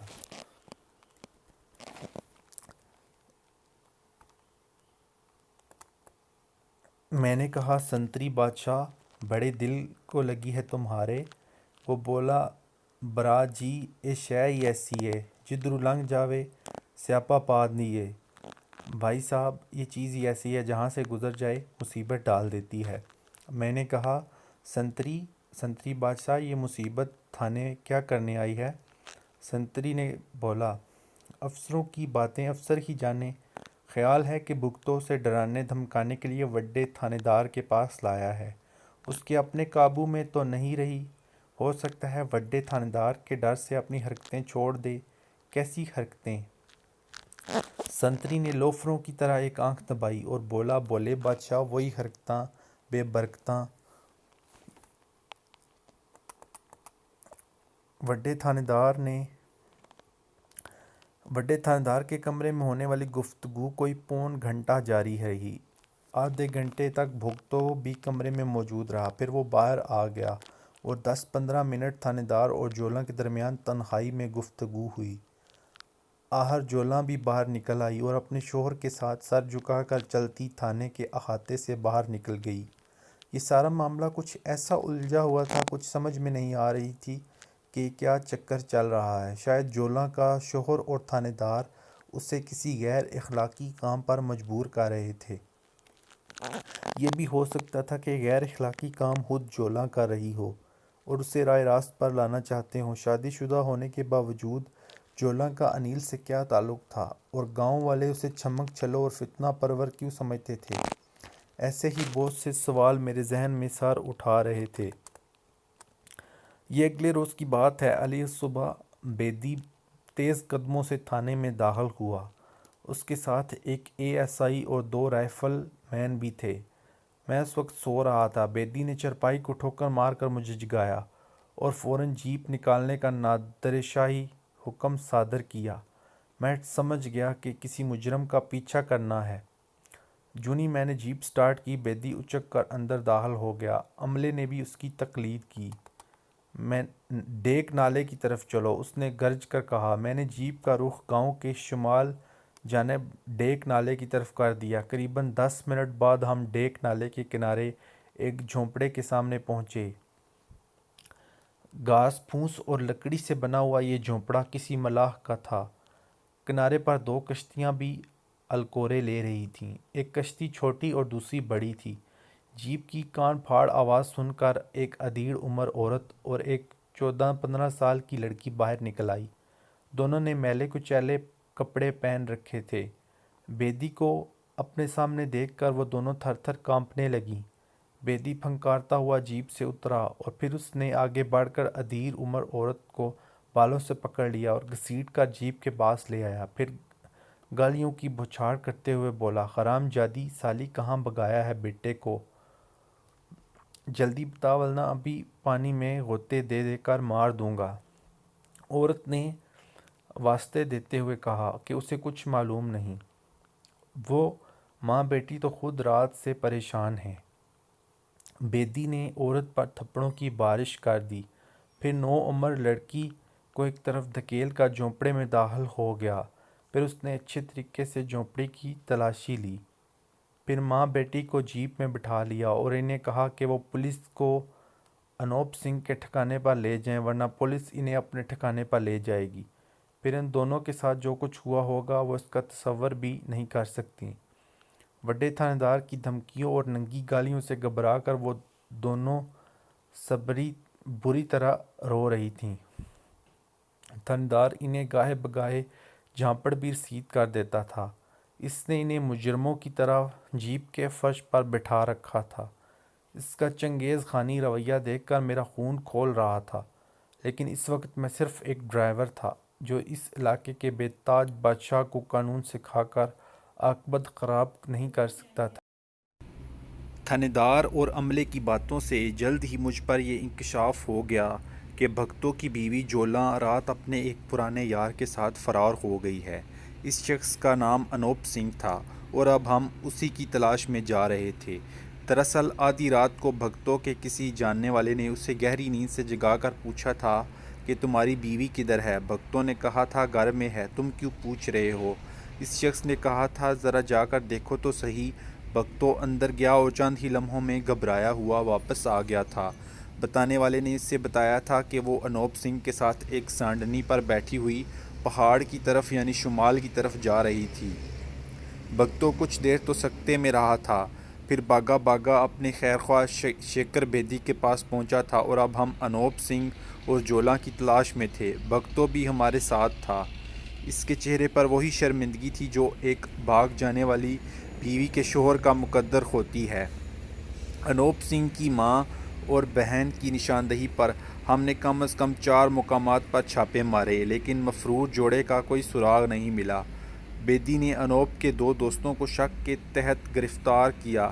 ان میں سے ایک طرح ملا تھا اور دوسرا ترکھان۔ ان دونوں کو پیچھے باندھ کر ننگے پاؤں دوڑاتا ہوا وہ واپس جاکوٹ آ گیا۔ میرے خیال تھا کہ وہ انوپ کی ماں اور 9 عمر بہن کو بھی تھانے لے جائے گا۔ پھر شاید اس کے دل میں کچھ رحم آ گیا۔ اس نے انہیں ڈرا دھمکا کر جھونپڑے میں واپس چھوڑ دیا اور صاف الفاظ میں دھمکی دی کہ اگر ان دونوں نے فرار ہونے کی کوشش کی تو وہ کسی کو منہ دکھانے کے قابل نہیں رہیں گی۔ جس وقت ہم جھونپڑے سے رخصت ہو رہے تھے، اچانک میری نگاہ ایک شخص پر پڑی اور میں بری طرح ٹھٹک گیا۔ یہ شخص گاؤں کا ڈاکیا تھا۔ عمر کوئی 25 سال رہی ہوگی، لیکن سر سے بالکل گنجا تھا۔ شاید کسی بیماری کی وجہ سے ایسا ہو گیا تھا۔ میں نے اس کا گنجا سر گندم کے ایک کھیت سے نکلتے دیکھا۔ ایک لمحے کے لیے اس نے جھونپڑے کی طرف دیکھا، پھر اس کی نظر پولیس پر پڑی اور وہ پلک جھپکتے میں نظروں سے اوجھل ہو گیا۔ یہ منظر شاید میرے سوا کوئی نہ دیکھ سکا تھا۔ میرے دل میں ایک شبہ سا سر اٹھانے لگا۔ اگر میں بڑے تھانے صاحب کو اس شبے سے آگاہ کر دیتا تو یقیناً وہ ڈاکیے کو اسی وقت گرفتار کر لیتا، مگر میں اس معاملے کو اپنے طور پر دیکھنا چاہتا تھا۔ شام کا وقت تھا۔ دھوپ گندم کے ادھ پکے کھیتوں کو الوداعی بوسہ دے رہی تھی۔ دور کسی رہٹ کے چلنے کی صدا پرندوں کی چہچہاہٹ میں ڈوب ابھر رہی تھی۔ بڑا سہانا منظر تھا۔ میں اور بلال شاہ ایک کھیت کے منڈیر پر بیٹھے کسی کا انتظار کر رہے تھے۔ ایسے موسم میں انتظار کی بات سے شاید آپ سمجھیں گے کہ ہم پتلی کمر اور لال گالوں والی کسی ایلہر مٹیار کا انتظار کر رہے تھے، لیکن نہیں، یہ انتظار ایک ڈاکیے کا تھا، اور ڈاکیا بھی گنجا پاپی، جسے دیکھ کر موسم کی ساری امنگ ترنگ رفو چکر ہو جائے۔ ہم دونوں کے منہ میں کیکر کی مسواکیں تھیں اور آنکھیں پک ڈنڈی پر تھیں۔ میں معلوم کر چکا تھا کہ گاؤں سے واپسی پر ڈاکیا ہر روز اسی پک ڈنڈی سے گزرتا تھا۔ آخرکار صاحب بہادر جھومتے جامتے اچھلتے پھلانگتے اپنی طرف آتے دکھائی دیے۔ بغل میں ڈاک کا بستہ اور کان پر پینسل تھی۔ ٹنڈ کا تانبا سنہری دھوپ میں آتشیں گولے کی طرح چمک رہا تھا۔ ہمیں دیکھ کر اس نے سلام کیا۔ اسے معلوم تھا ہم تھانے کے نئے ملازم ہیں، لیکن یہ ہرگز معلوم نہیں تھا کہ یہ نئے ملازم اس کے ساتھ کیا کرنے والے ہیں۔ جوں ہی وہ ہمارے پاس آیا، بلال شاہ نے اٹھ کر ایک زوردار ٹھاپ اس کے تانبے پر لگائی اور پھر لنگڑائی دے کر اسے کھیت میں گرا دیا۔ میں بھی لپک کر اس کے سر پر پہنچ گیا۔ اکا اکی اس کے چہرے پر بے پناہ خوف نظر آنے لگا۔ میں نے ایک ہاتھ سے اس کی گردن کو دبوچا اور گرا کر کہا، کل تم ڈیک نالے کے کنارے چودھریوں کے کھیت میں کیا کر رہے تھے؟ میرے سوال نے اسے بری طرح بوکھلا دیا۔ ہکلا کر بولا، چودھریوں کے کھیت میں تو نہیں گیا تھا۔ اس کا جواب اس کے حق میں اور بھی برا ثابت ہوا۔ اگر وہ کہہ دیتا کہ میں وہاں پیشاب وغیرہ کرنے کے لیے بیٹھا ہوا تھا تو مجھے الجھن ہو سکتی تھی، مگر وہ تو صاف مکر گیا تھا۔ اس کے انکار نے میرے شک کو مضبوط تر کر دیا۔ میں نے اس کا منہ ڈھانپ لیا اور بلال شاہ نے میرے اشارے پر بے دریغ اس پر ٹھوکروں اور مکوں کی بارش کر دی۔ شاید وہ دھوبی گھاٹ کا سارا غصہ اس پر اتار دیتا، لیکن میں نے اسے منع کر دیا۔ ڈاکیا اب بری طرح کرا رہا تھا۔ میں نے اسے گریبان سے پکڑ کر جھٹکا دیا اور بتایا کہ ہم وڈے تھانے دار کے بھیجے ہوئے اس کے پاس آئے ہیں، اور اگر اس نے سچ نہ اگلا تو پھر اسے تھانے لے جانا پڑے گا۔ اور گاؤں والوں کے سامنے بے عزتی کا سن کر ڈاکیے کے رونگٹے کھڑے ہو گئے۔ وہ احسان مندی کی نظروں سے ہمیں دیکھنے لگا، جیسے خاموشی میں کی زبان میں یہ کہہ رہا ہو کہ میں کس منہ سے آپ کا شکریہ ادا کروں کہ آپ نے مجھے کھیت میں پھینٹی لگائی اور خشر نشر سے بچایا۔ وہ سمجھ چکا تھا کہ اب بری طرح پھنس چکا ہے اور چھپانے سے کوئی فائدہ نہیں۔ اس کا رنگ مٹی کی طرح زرد ہو چکا تھا۔ اس نے اپنا نام زکریا بتایا اور لرزتے کانپتے لہجے میں انکشاف کیا کہ کل وہ ملا اور انوپ کا ایک پیغام لے کر اس کی ماں اور بہن کے پاس آیا تھا۔ میرے لیے یہ ایک نہایت اہم خبر تھی۔ اس کا صاف مطلب تھا، زکریا انوپ سنگھ کے ٹھکانے سے آگاہ ہے۔ یہ ہماری بہت بڑی کامیابی تھی۔ میں نے دلی مسرت کو چھپاتے ہوئے پوچھا، اب انوپ اور جولاں کہاں ہیں؟ اس نے ہارے ہوئے انداز میں سر جھکایا اور بولا، پکی ڈیری گاؤں میں انوپ کا ایک یار رہتا ہے، اس وقت دونوں اس کے ڈیرے پر ہیں۔ میں نے کہا، تمہیں ان دونوں کا کیسے پتہ چلا؟ وہ بولا، میں پکی ڈیری میں ڈاک بانٹنے گیا تھا، انوپ نے مجھے وہاں دیکھ لیا اور اپنے ساتھ ڈیرے پر لے گیا۔ انوپ کا مجھ پر ایک بہت بڑا احسان ہے جی۔ ایک دفعہ سیلاب میں اس نے مجھے اور میری ماں کو ڈوبنے سے بچایا تھا۔ جب انوپ نے مجھ سے کہا کہ میری ماں اور بہن کے نام خط لکھو اور ان تک پہنچا دو تو میں انکار نہ کر سکا۔ کل میں انہیں انوپ کا خط سنانے کے لیے وہاں پہنچا تھا، لیکن پولیس کو دیکھ کر گھبرا گیا اور واپس چلا گیا۔ اب ساری بات سمجھ میں آ رہی تھی۔ انوپ نے ماں کو اپنی اچانک گمشدگی کی وجہ بتانے کے لیے ڈاکیے زکریا کو بھیجا تھا، مگر وہ میرے ہتھے چڑھ گیا۔ میں نے دیکھا کہ زکریا اب پھوں پھوں کر کے رو رہا تھا۔ اس نے پھٹی پھٹی آواز میں کہا، کیسا بدقسمت ہوں میں بھی، آپ نے محسن کا احسان اتارنے نکلا تھا، الٹا ان کے لیے مصیبت بن گیا۔ مجھے زکریا کے رونے پر کچھ شک سا ہو رہا تھا، یوں لگتا تھا کہ وہ دکھاوے کے لیے رو رہا ہے۔ میں نے پولیس والوں کے خاص انداز میں اچانک اندھیرے میں تیر چھوڑا۔ میں نے کہا، الو کے پٹھے، تیرا کیا خیال ہے کہ انوپ ابھی تک گرفتار نہیں ہوا؟ اس نے بتا دیا ہے کہ تو نے اس سے کتنے پیسے لیے تھے؟ حیرت انگیز طور پر تیر نشانے پر لگا۔ زکریا کا رنگ فک ہو گیا، گڑبڑا کر بولا، وہ تو جی اس نے اپنی مرضی سے دیے تھے۔ میں نے غصے میں 2-3 اور ٹھوکریں اس کی پسلیوں میں لگائیں، پھر گریبان سے گھسیٹ کر کھڑا کر دیا۔ کچھ دیر بعد ہم تینوں 2 گھوڑوں پر سوار تیزی سے پکی ڈیری کی طرف جا رہے تھے۔ گنجا زکریا میرے پیچھے بیٹھا ہوا تھا۔ میں راستے میں اس سے مختلف سوال بھی کرتا جا رہا تھا۔ میں نے پوچھا، وہ خط کہاں ہے جو انوپ نے اپنی ماں کے لیے لکھوایا تھا؟ اس نے جھٹ تھیلے میں سے ایک طے شدہ کاغذ نکال کر میری طرف بڑھا دیا۔ صرف چند سطریں لکھی تھیں، ماں، میری طرف سے گھبرانے کی ضرورت نہیں، میں ایک ضروری کام سے شہر جا رہا ہوں، 1-2 روز میں آ جاؤں گا، ہو سکتا ہے تھوڑے دن زیادہ لگ جائیں، گھبرانے کی کوئی بات نہیں، چھوٹی کشتی کی مرمت کروا لینا، وغیرہ وغیرہ۔ خط میں کوئی کام کی بات نہیں تھی۔ میں نے زکریا سے پوچھا، انوپ نے جس کے پاس پناہ لی ہے وہ کون ہے؟ اس نے بتایا کہ اس کا نام شیرا ہے، آج کل جیل کاٹ رہا ہے، اس کا ڈیرا خالی تھا، انوپ نے اس کے گھر والوں سے ڈیرے کی چابی لے رکھی ہے۔ میں نے کہا، انوپ اور جولاں کے تعلقات کے بارے میں تو کیا جانتا ہے؟ زکریا وہی کچھ بتا سکا جو اس سے پہلے مجھے معلوم تھا، یعنی انوپ اور جولاں کا پرانا دوستانہ تھا، وغیرہ وغیرہ۔ اس نے قسمیں کھا کر کہا، اس کے علاوہ اسے کچھ معلوم نہیں۔ زکریا کی باتوں سے مجھے اندازہ ہو رہا تھا کہ انوپ ایک فن خوان قسم کا بندہ ہے۔ اس کی دوستی بھی جرائم پیشہ لوگوں سے تھی، ہو سکتا تھا انیل کی گمشدگی میں اس کا ہاتھ ہو، وہ دونوں ایک دوسرے کے رقیب تھے، ممکن تھا کہ انوپ اسے رستے سے ہٹانا چاہتا ہو، اس نے خود یا اپنے کسی ساتھی کے ذریعے انیل کو اٹھوا لیا ہو اور ہو سکتا ہے قتل کر دیا ہو۔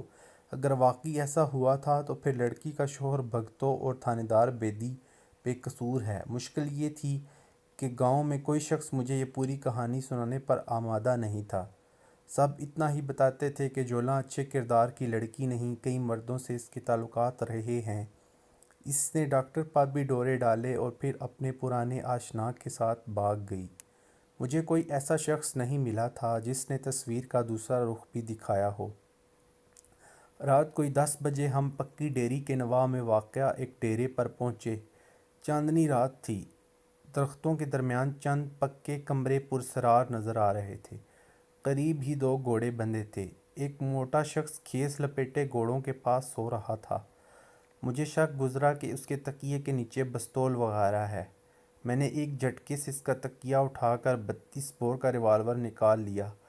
یہ شخص ڈیرے کا اکلوتا رکھوالا تھا، اپنا ریوالور اپنی طرف اٹھا پا کر وہ بری طرح گھبرایا۔ میں نے بلال شاہ کو اشارہ کیا، اس نے 2 منٹ میں رکھوالے کو اس کے رنگین پگڑی سے باندھ کر بھنگ کے پودوں میں ڈال دیا۔ ہم نے ڈیرے کے دروازے پر دستک دی۔ کسی نے کمرے میں لالٹین کی لو تیز کی، پھر بھاری آواز میں پوچھا کون ہے؟ میرے اشارے پر ڈاکیے نے جواب دیا۔ اندر والے نے جھٹ دروازہ کھول دیا۔ میرے سامنے مضبوط ہاتھ پیر کا ایک لمبا تڑنگا شخص کھڑا تھا۔ وہ دھوتی بنیان میں تھا، کیس بندھے ہوئے تھے۔ ہم دونوں کو دیکھ کر وہ بری طرح گھبرایا۔ اسے ریوالور سے دھکیلتا ہوا میں اندر لے گیا۔ ایک سریلی چیخ سنائی دی۔ میں نے دیکھا کہ گداز جسم والی ایک دراز قد لڑکی لالٹین کے پاس سہمی کھڑی تھی۔ اس کی لمبی گردن اور ایک رخسار روشنی کی زد میں تھا۔ یہ دونوں روشن حصے اسے خوبصورت ثابت کرنے کے لیے کافی تھے۔ مجھے یہ سمجھنے میں دیر نہ لگی کہ یہی جولاں ہے۔ اس کی گود میں 7-8 ماہ کا بچہ دیکھ کر میں حیران رہ گیا۔ مجھے پہلی دفعہ پتہ چلا کہ جولاں ایک بچے کی ماں بھی ہے۔ میں نے رعب آواز میں اپنا تعارف کروایا۔ یہ جان کر کہ میں پولیس انسپکٹر ہوں، جولاں اور انوپ خوفزدہ ہو گئے۔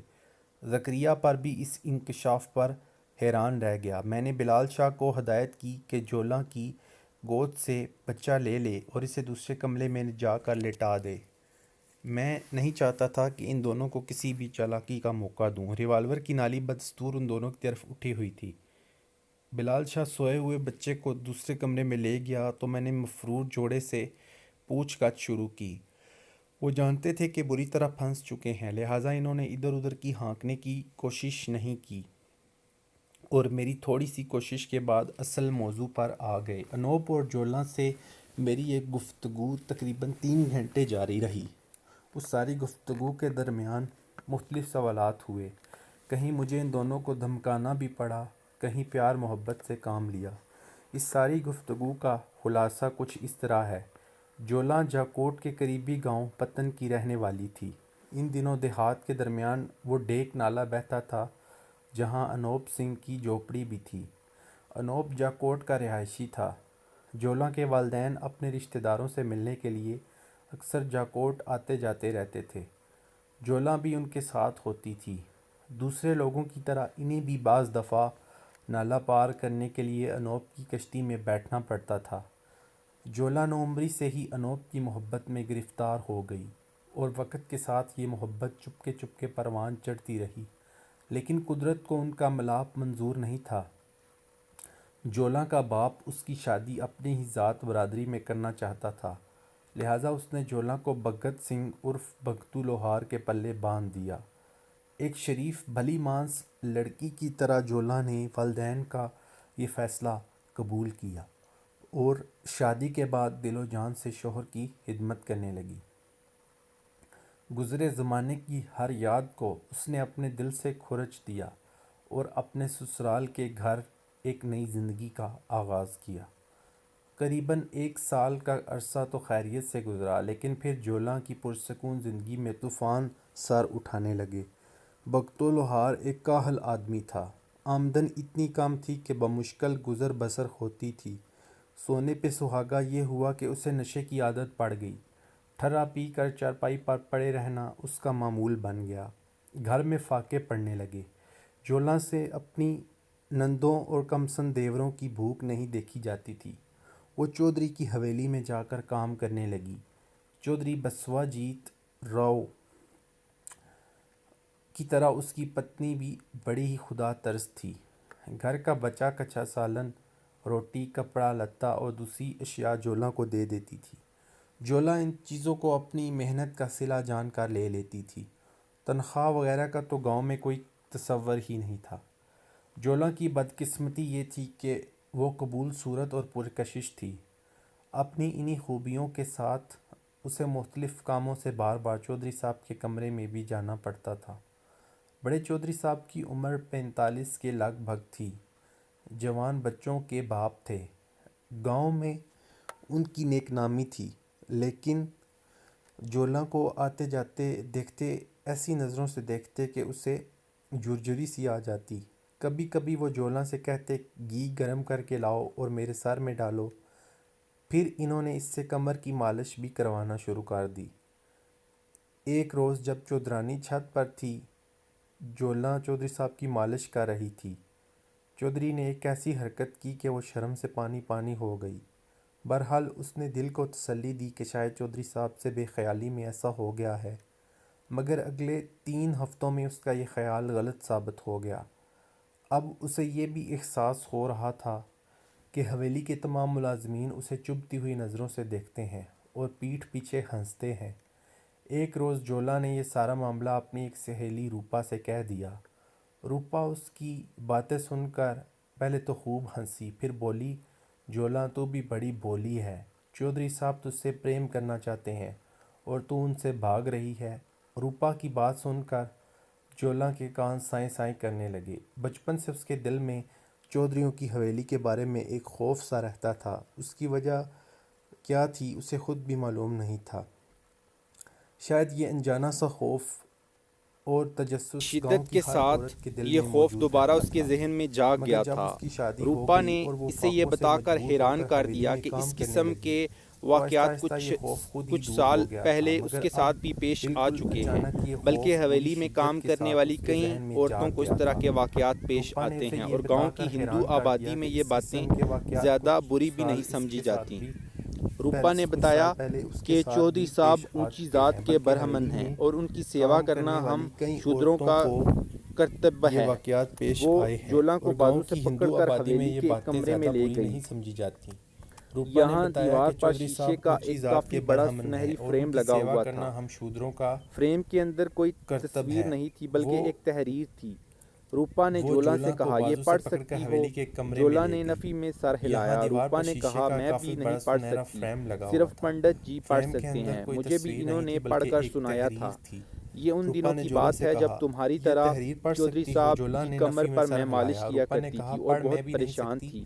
صرف پنڈت جی پنڈت نے جی بہت پڑھ کچھ سکتے ہیں، سنایا تھا مجھے بھی لیکن انہوں نے مجھے پڑھ یہ کر چند سنایا باتیں تھا۔ یاد ہیں۔ پنڈت جی کے سوامی مطابق منو جی دنیا میں کہہ جو گئے کچھ ہے ہیں، وہ دنیا میں برہمن جو ذات کچھ کے ہے لیے ہے، وہ برہمن جاتی اور کے لیے جو ہے۔ اس جو سے جو برہمن چھوٹی پر ذاتیں ہیں ہاتھ وہ اٹھائے یا اس اگر کا برہمن ہاتھ پر ہاتھ روکے، اٹھائے یا اس کا ہاتھ 100 روکے تو برس انہیں تک نرک نرگ میں میں رہنا رہے گا۔ پڑے گا اور بہت اگر سزا برہمن ملے گی، اور وہ کو اگلے جنموں میں تنکے سے بھی کتے اور مارے تو گدھے کی صورت کیس میں پیدا ہوں گے۔ 21 جنم تک یہ کتے باتیں اور جب گدھے اس کی نے سنی جون میں پیدا تو ہوگا۔ جولا کا خون برہمن کے کھولنے لگا۔ اس جسم نے پر کہا، یہ تم کیوں ہتھیار بول سے رہی ہو کہ میں سکھ زخم ہوں لگایا جائے اور تو مجھے مٹی تمہارے کے دھرم کے جتنے وچاروں سے زروں کوئی پر خون سروکار لگے گا، نہیں؟ اگلے جہاں میں نہیں، زخم لگانے ہرگز یہ والے کو کالک میں اتنے اپنے برس منہ پر گیدڑ نہیں اور لگاؤں کتے گی۔ سے بھوجن کرنا روپا نے پڑے گا۔ ہمدردی سے کہا، روپا جولا کی تو ابھی باتیں کم سن کر عمر ہے، جولا کا تجھے خون پتہ کھول نہیں رہا تھا۔ چودھریوں کے جال اس سے نے کہا، نکلنا تم کتنا یہ کیوں مشکل ہو بھول رہی سکتا ہو ہے۔ کہ میں سکھ ہوں تیری اور اور تیری مجھے پریوار تمہارے کی دھرم کے بہتری وچاروں سے خاموش کوئی رہنے میں سروکار ہی ہے۔ نہیں۔ میں جولا ہرگز یہ پاؤں کالک تپتی ہوئی اپنے منہ پر حویلی سے نہیں اپنے لگاؤں گھر گی۔ آ گئی۔ روپا نے ہمدردی سے کہا، رات کو اس نے جولا اپنے تو ابھی خاوند کم سے کہا عمر کہ ہے، وہ اب تجھے پتہ حویلی نہیں نہیں جائے گی۔ چودھریوں کے جال سے اس نے نکلنا پوچھا تو کتنا جولا مشکل نے ہو روتے سکتا ہے۔ سسکتے ہوئے سب کچھ تیری بتا اور دیا۔ بگتو تیرے نپھٹو پریوار کی ضرور تھا، بہتری خاموش لیکن رہنے ابھی میں ہی تک ہے۔ اس کے اندر جولا غیرت پاؤں زندہ تھی۔ پٹکتی ہوئی اسے حویلی سے چودھری اپنے بسوا گھر آ جیت کے گئی۔ کردار کے بارے میں تھوڑی بہت بنک بھی تھی، لیکن یہ اس کے گمان میں بھی نہیں تھا کہ وہ ایک سکھ عورت کو اپنے رنگ میں رنگنے کی کوشش کرے گا۔ اسی روز اس نے ٹھرا پینا چھوڑ دیا اور لگن کے ساتھ کام کرنے لگا۔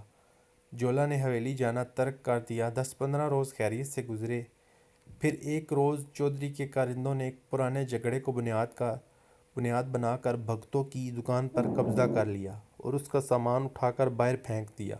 بھگتوں کی دکان پر قبضہ کرنے والا چودھری کا ایک خاص آدمی تھا۔ بھگتوں کی شکایت لے کر تھانے دار بیدی کے پاس پہنچا، لیکن یہاں داد رسی کے بجائے چمڑے کا چھتر اس کے حصے میں آیا۔ تھانے دار نے پہلے تو اسے خوب مارا پیٹا، پھر پیار محبت سے سمجھایا کہ وہ چودھری سے ٹکر لینے کی کوشش نہ کرے۔ اس نے اسے انعام و اکرام کا لالچ بھی دیا۔ بھگتو فطری طور پر ایک بزدل شخص تھا۔ بیوی کی فریاد سن کر وقتی طور پر اس کی غیرت جاگی تو تھی، لیکن جتنی جلدی جاگی اتنی جلدی سو بھی گئی۔ تھانے دار کی ایک ہی پھینٹی نے اسے ٹھنڈا کر دیا۔ اوپر سے ولایتی شراب کی 2-3 بوتلیں ملی تو وہ نشے میں مدہوش ہو کر گھر آ گیا۔ 3-4 روز گھر میں بیٹھا شراب پیتا اور کاجو کھاتا رہا۔ آخر چوتھے روز اس نے جولا کو بلایا اور بولا، اری تو آ گئی نہیں حویلی میں؟ جا ہو آ، ان کا کام رکا پڑا ہوگا۔ چودھرائن اتنی محبت کرتی ہے تجھ سے، اس کا ہی خیال کر لے۔ جولا نے حیران نظروں سے اپنے مدہوش پتی کی طرف دیکھا اور اس کا مطلب سمجھنے کی کوشش کرنے لگی۔ وہ اپنے ہاتھوں سے اسے ایک غلط آدمی کی طرف بھیج رہا تھا۔ اس نے اپنے بچے کو سینے سے بھینچ لیا اور سر اٹھا کر بولی، نہیں بھگتو، میں نہیں جاؤں گی حویلی میں۔ اگر تجھے اتنا ہی خیال ہے تو اپنی کسی بہن کو بھیج دے۔ اس بات سے بھگتو آگ بگولا ہو گیا۔ وہ غصے میں پھنکارتا ہوا اٹھا اور اسے لاتوں اور گھونسوں سے پیٹنے لگا۔ کھینچا تانی میں جولاں کی قمیض پھٹ گئی۔ وہ بچے کو لپٹا کر کمرے میں گھس گئی اور اندر سے کنڈی چڑھا لی۔ بھگتو باہر ببر شیر کی طرح گرجتا رہا، میں دیکھتا ہوں کیسے نہیں تو میری بات مانتی، کھال اتار دوں گا تیری، زبان کھینچ لوں گا۔ جولاں دیکھ رہی تھی کہ اس کے چاروں طرف گھیرا تنگ ہو رہا تھا۔ ایک روز وہ چپکے سے میکے روانہ ہو گئی۔ اس کے میکے میں سکھوں کے 10-12 گھر موجود تھے۔ اس کا ارادہ تھا کہ وہ اپنے بھائی بندوں کو اپنی بپتا سنائے گی، ہو سکتا ہے وہ اس کے بچاؤ کا کوئی راستہ نکال لیں۔ اس نے میکے میں جا کر اپنی ماں سے بات کی۔ بوڑھی ماں اس کی کہانی سن کر رونے لگی۔ بولی، میری دھی، اس گاؤں میں کس میں اتنی طاقت ہے کہ چودھری یا تھانے دار سے ٹکر لے سکے؟ سکھ ہوں یا ہندو، سارے کھوٹے سکے ہیں۔ اناج کے ایک دانے کے لیے چودھریوں کے سامنے ہاتھ پھیلاتے ہیں۔ خود تیرے باپو کا کھیت بھی چھوٹے چودھری کا ہے۔ آج وہ ہمیں وہاں سے نکال دے تو تیری دونوں بہنیں بغیر داج کے گھر میں پڑی رہ جائیں۔ اب تو ان کی شادیاں بھی سر پر آ گئی ہیں۔ دونوں کی سسرال سے اس کٹائی پر بیاہ کا وعدہ کیا ہوا ہے۔ جولاں چلا کر بولی، بیبے تو پھر میں کیا کروں؟ اگر تو میری جگہ ہوتی تو کیا کرتی؟ بتا کیا کرتی؟ اس کی ماں نے اسے اپنی چھاتی سے چمٹا لیا اور گھبرا کر بولی، آہستہ بول جولاں، دیواروں کے بھی کان ہوتے ہیں، کیوں ہم سب کو نشر کرے گی؟ وہ اس کے نرم بالوں میں انگلیاں پھیرتی رہی اور خود بھی آنسو بہاتی رہی۔ پھر گلوکیر آواز میں بولی، دیے، جب سب در بند ہو جاتے ہیں تو پھر بھی ایک در کھلا رہتا ہے۔ میں تیری فریاد لے کر سچے سائیں تک جاؤں گی۔ 8 پہر کا راستہ ہے، مگر میں کسی نہ کسی طرح کاٹ ہی لوں گی۔ مسلمان ہے لیکن بڑا پہنچا ہوا ہے۔ ہندو، سکھ، عیسائی سب اس کو مانتے ہیں اور سبھی کو اس کے در سے خیرات ملتی ہے۔ تو جا اور اپنے گھر جا، بالکل بے فکر ہو جا، اوپر والا چنگیاں ہی کرے گا۔ جولاں نے اب چونک کر اپنی ماں کو دیکھا۔ ایک لمحے کے لیے اسے محسوس ہوا جیسے وہ بھی اس سے جان چھڑا رہی ہے، اسے تشویح تسلی دے کر اس کے حال پر چھوڑ رہی ہے۔ ڈر رہی ہے کہ کہیں اس کی وجہ سے اس کی باقی اولادوں کی زندگیاں بھی برباد نہ ہو جائیں۔ جولاں کو اپنے میکے چند دن ٹھہرنا تھا، لیکن وہ کچھ ایسی دل گرفتہ ہوئی کہ اسی دن سسرال واپس آ گئی۔ لیکن وہ اپنے ساتھ وہ ایک بھرپور عزم لے کے آئی تھی، وہ عزم جو ایک پاک باز عورت کی آنکھ میں اس وقت تک جاگتا ہے جب اس پر شرافت کے تمام دروازے بند کر کے اسے ہوس کے خنجر سے ہلاک کرنے کی کوشش کی جاتی ہے، جب اسے بتایا جاتا ہے کہ اس کی زندگی کی قیمت اس کی آبرو ہے، اس کی خودداری ہے۔ جولاں نے فیصلہ کر لیا کہ وہ کسی صورت چودھری کی خواہش کے آگے سر نہیں جھکائے گی۔ اگر پوری دنیا بھی چودھری کی طرفدار بن جائے تو وہ اپنے فیصلے پر اڑی رہے گی۔ یہ وہ دن تھے جب پرکاش ڈھلوں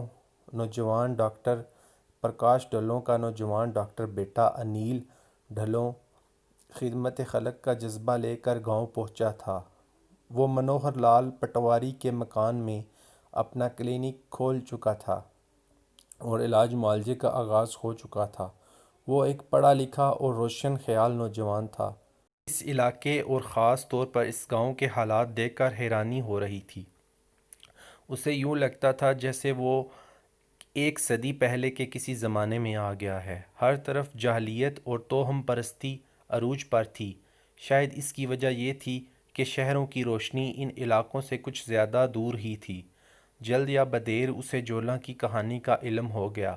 پھر ایک موقع پر جولاں بھی اپنے بچے کی دوا لینے اس کے پاس آئی اور وہ یہ دیکھ کر غمگین ہوا کہ ایک سیدھی سادی گھریلو عورت کو کس طرح اقتدار کے نشے میں برباد کرنے کی کوشش کی جا رہی ہے۔ اسے اس خوش شکل معصوم لڑکی سے ہمدردی پیدا ہو گئی۔ جولاں بھی اسے غمگسار پا کر اکثر اس کے پاس آنے لگی۔ ڈاکٹر انیل نے اس سے پورے حالات دریافت کیے اور اسے یقین دلایا کہ وہ اس کی مدد کرے گا۔ وہ جانتا تھا کہ چودھری کا رویہ سراسر غیر اخلاقی، ناجائز اور قابل سزا ہے اور اسے منمانی سے روکنا ہر شہری کا اخلاقی فرض ہے، لیکن یہ جذباتی نوجوان یہ نہیں جانتا تھا کہ وہ ایک نقار خانے میں ہے اور یہاں طوطی کی آواز کوئی نہیں سنے گا، بلکہ اس نے زیادہ ٹہ ٹہ کی تو بے رحم ہاتھ اس کا گلا گھونٹنے سے بھی باز نہیں آئیں گے۔ اسے اپنی شرافت اور سچائی پر یقین تھا اور اس کا خیال تھا کہ وہ اپنے شریفانہ اور سچے رویے سے حالات کو سدھار لے گا۔ اس نے چودھری بسوا جیت کے نوعمر بیمار پوتے کو موت کے منہ سے بچایا تھا، اس لیے وہ اس کی زیادہ نہیں تو تھوڑی بہت عزت ضرور کرتا تھا۔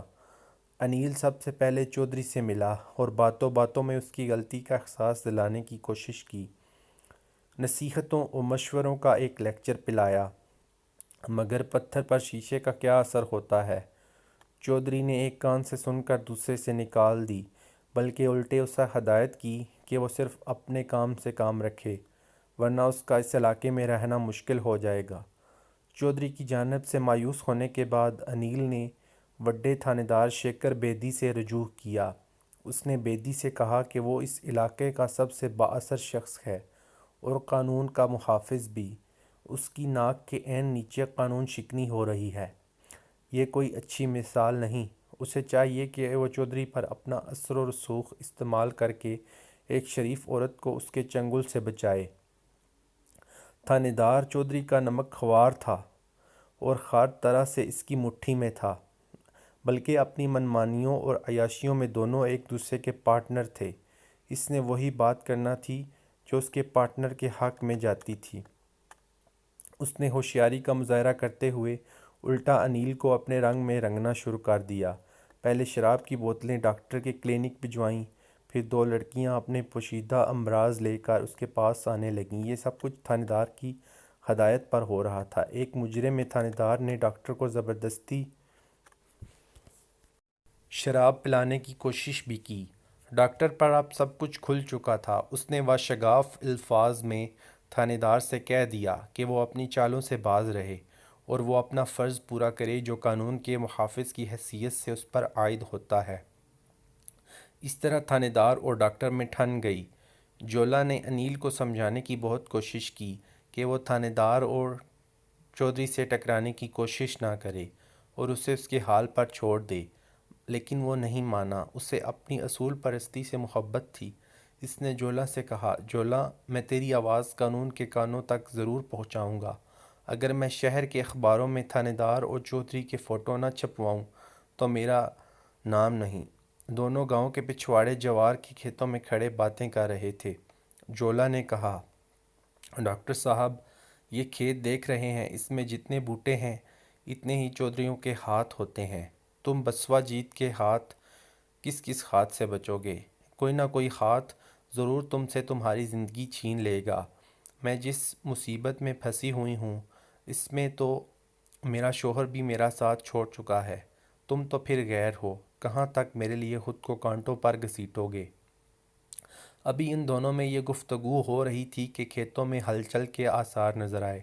پھر گاؤں کے 20-25 افراد نے انہیں گھیرے میں لے لیا۔ ان میں سب سے آگے جولاں کا شوہر تھا۔ گاؤں کے پنچ بھی ان لوگوں میں نظر آ رہے تھے۔ جولاں کے شوہر نے جولاں پر لاٹھیوں کی بارش کر دی۔ گاؤں کے لوگوں نے انیل کو مارنا پیٹنا شروع کر دیا۔ وہ تو پنچوں نے اس کی جان بچائی، ورنہ شاید اسی جگہ اس کی زندگی کا خاتمہ ہو جاتا۔ پھر وہی ہوا جو ہونا تھا۔ چودھری کے کارندے اور گاؤں کے تماش بین انیل کو گھسیٹتے ہوئے چودھری بسوا جیت کی حویلی میں لے گئے اور ایک کمرے میں بند کر دیا۔ پورے علاقے میں یہ خبر پھیل گئی کہ چودھری کے ڈاکٹر شہری ڈاکٹر ایک شادی شدہ عورت کے ساتھ پکڑا گیا ہے۔ جب انیل چودھری کی حویلی میں پہنچ گیا تو گاؤں والوں کو اس بات پر یقین ہو گیا کہ اب اس کی لاش ہی باہر آئے گی۔ چودھری بسوا جیت اور تھانے دار شیکھر بیدی اسے زندہ چھوڑنے والے نہیں تھے۔ اس سے پہلے بھی وہ کئی مجرموں کے ساتھ یہی سلوک کر چکے تھے، لیکن اگلے روز لوگوں کو یہ جان کر حیرت ہوئی کہ رات ڈاکٹر انیل موقع پا کر حویلی سے فرار ہو گیا ہے۔ کمرے کی کھڑکی ٹوٹی ہوئی تھی اور حویلی کے استبل سے ایک گھوڑا بھی غائب تھا۔ بعد میں یہ گھوڑا 8-10 کوس دور ایک دوسرے گاؤں سے مل گیا۔ بعض لوگوں کا خیال تھا، اور اب بھی ہے، کہ انیل کو چودھریوں کی بہو نے آزاد کرایا تھا۔ اس کے کمسن بیٹے کو شدید بیماری کی حالت میں ڈاکٹر کے علاج سے افاقہ ہوا تھا۔ بہرحال ڈاکٹر فرار ہو گیا اور تھانے دار بیدی کو اپنی نوکری خطرے میں نظر آنے لگی۔ چودھری کو بھی بعض پرس اور مقدموں کا خوف لاحق ہو گیا۔ ان دونوں نے فوری طور پر اپنے آدمی ڈاکٹر انیل کے پیچھے لگا دیے اور انہیں ہدایت کی کہ وہ ڈاکٹر کو کسی قیمت پر شہر تک نہ پہنچنے دیں، اور اگر وہ پہنچ گیا ہے تو کچھ بولنے سے پہلے اس کی زبان بند کر دیں۔ اس کے بعد ڈاکٹر انیل پر کیا بیتی انوپ سنگھ یا جولا کو کچھ معلوم نہیں تھا۔ ڈاکٹر کے فرار کے بعد گاؤں کے جو حالات ہوئے وہ کچھ اس طرح تھے۔ تھانے دار اور جولا کے شور بھگتوں نے جولا کو خوب مارا، ڈرایا اور دھمکایا کہ وہ پنچوں سے کہہ کر اسے سخت سے سخت سزا دلوائیں گے، پھر اس سزا کے بعد اسے شہر بھیج دیا جائے گا، جہاں پر اس پر کئی ایک مقدمے بنیں گے۔ جولا کتنی بھی باہمت تھی، لیکن جب سارا گاؤں ایک طرف ہو گیا اور سماج کے ٹھیکیداروں نے اسے چاروں طرف سے گھیر لیا تو وہ چکرا کر رہ گئی۔ اسے اپنے ماں باپ کا خیال آیا، جو گلی گلی بدنام ہو چکے تھے اور ہونے والے تھے۔ اپنی جوان بہنوں کے ننگے سر اس کے تصور میں آئے۔ اسے 8 ماہ کے معصوم کا خیال آیا، جسے ہمیشہ کے لیے اس سے جدا کیا جانے والا تھا۔ وہ سوچنے پر مجبور ہو گئی، بہت کچھ سوچنے پر مجبور ہو گئی۔ اس کی جھکی ہوئی گردن دیکھی تو تھانے دار بیدی اور بھگتوں کی آنکھوں میں فاتحانہ چمک لہرانے لگی۔ اسی روز تھانے دار بیدی نے پنچوں سے مل کر معاملہ رفع دفع کرا دیا۔ 6-7 روز اسی طرح گزر گئے۔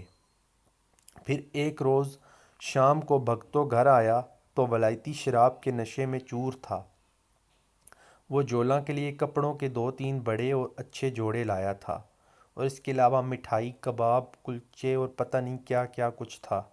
لگتا تھا اس کے پاس کافی پیسے آ گئے ہیں۔ شراب پیتے ہوئے اور کھانا کھاتے ہوئے اس نے جولا سے کہا، کل سپہر تیار ہو جانا، ساجن پور گاؤں میں میرے ایک یار کی شادی ہے، وہاں جانا ہے۔ ساجن پور اور تیاری کی بات سن کر جولا کا ماتھا ٹھنکا۔ وہ جانتی تھی کہ ساجن پور میں بھگتوں کا کوئی یار نہیں۔ ہاں، رستے میں چودھری بسوا جیت کا ڈیرا ضرور ہے، جہاں 1-2 دفعہ قتل بھی ہوئے تھے۔ اپنے شوہر کی بات سن کر جولا کی جان لرز گئی۔ وہ سمجھ گئی کہ اس کی عزت پر حرف آنے والا ہے۔ اس نے روتے ہوئے اپنے شوہر کے آگے ہاتھ جوڑ دیے۔ بھگتو، مجھے اس طرح برباد نہ کر، اپنے ہاتھوں سے میرا گلا گھونٹ دے۔ مجھے تیرے ان کپڑوں اور پیسوں کی کوئی ضرورت نہیں، میں صرف عزت کی بھوکی ہوں۔ مجھے عزت نہیں دے سکتا تو میری جان لے لے۔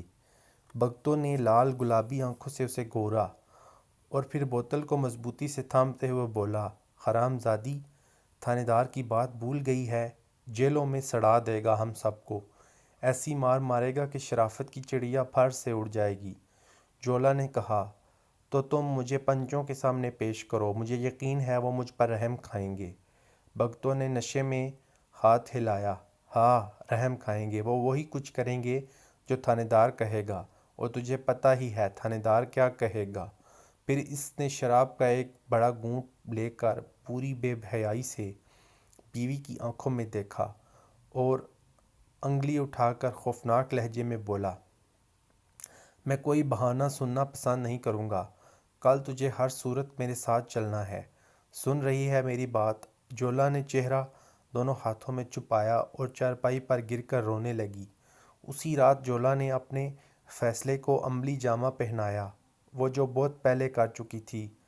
اس نے اپنے معصوم بچے کو چھاتی سے لپٹا لیا اور جی بھر کر دودھ پلایا، پھر اسے گود میں لے کر بہت سی میٹھی میٹھی لوریاں دیں، اور جب وہ اپنی بدنصیب ماں کی باہوں میں سو گیا اور رات آدھی سے زیادہ گزر گئی تو وہ اسے لے کر خاموشی سے باہر آ گئی۔ پہرے داروں اور گاؤں کے آوارہ کتوں سے بچتی ہوئی وہ ڈیک نالے کی طرف چلی آئی۔ اس کے جسم پر ایک چادر تھی جو تیز ہوا میں پھڑ پھڑا رہی تھی۔ وہ بچے کو گود میں اٹھائے نالے کے کنارے خاموش کھڑی تھی، یہ بستہ پانی کا بے رحم شور سنتی رہی۔ پھر ایک ہلکی سی آہ کے ساتھ اس نے پانی میں چھلانگ لگا دی۔ جولاں کے بچپن کا پیار انوپ سنگھ اس وقت اپنے جھونپڑے سے کچھ فاصلے پر خاموش بیٹھا تھا۔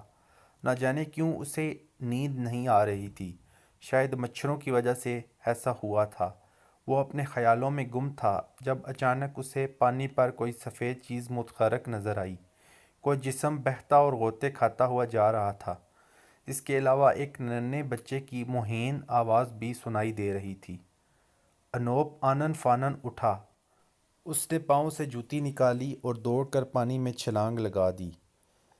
ٹھیک 5 منٹ بعد وہ نالے کے کنارے جولاں اور اس کے بچے کے پیٹ سے پانی نکال رہا تھا۔ ماں بیٹا موت کے منہ سے واپس آ گئے تھے۔ جولاں کا سانس باقاعدگی سے چلنے لگا اور دل کی دھڑکن ٹھیک ہو گئی تو اس نے آنکھیں کھول دیں۔ بچہ اس کے پہلو میں ہمک رہا تھا۔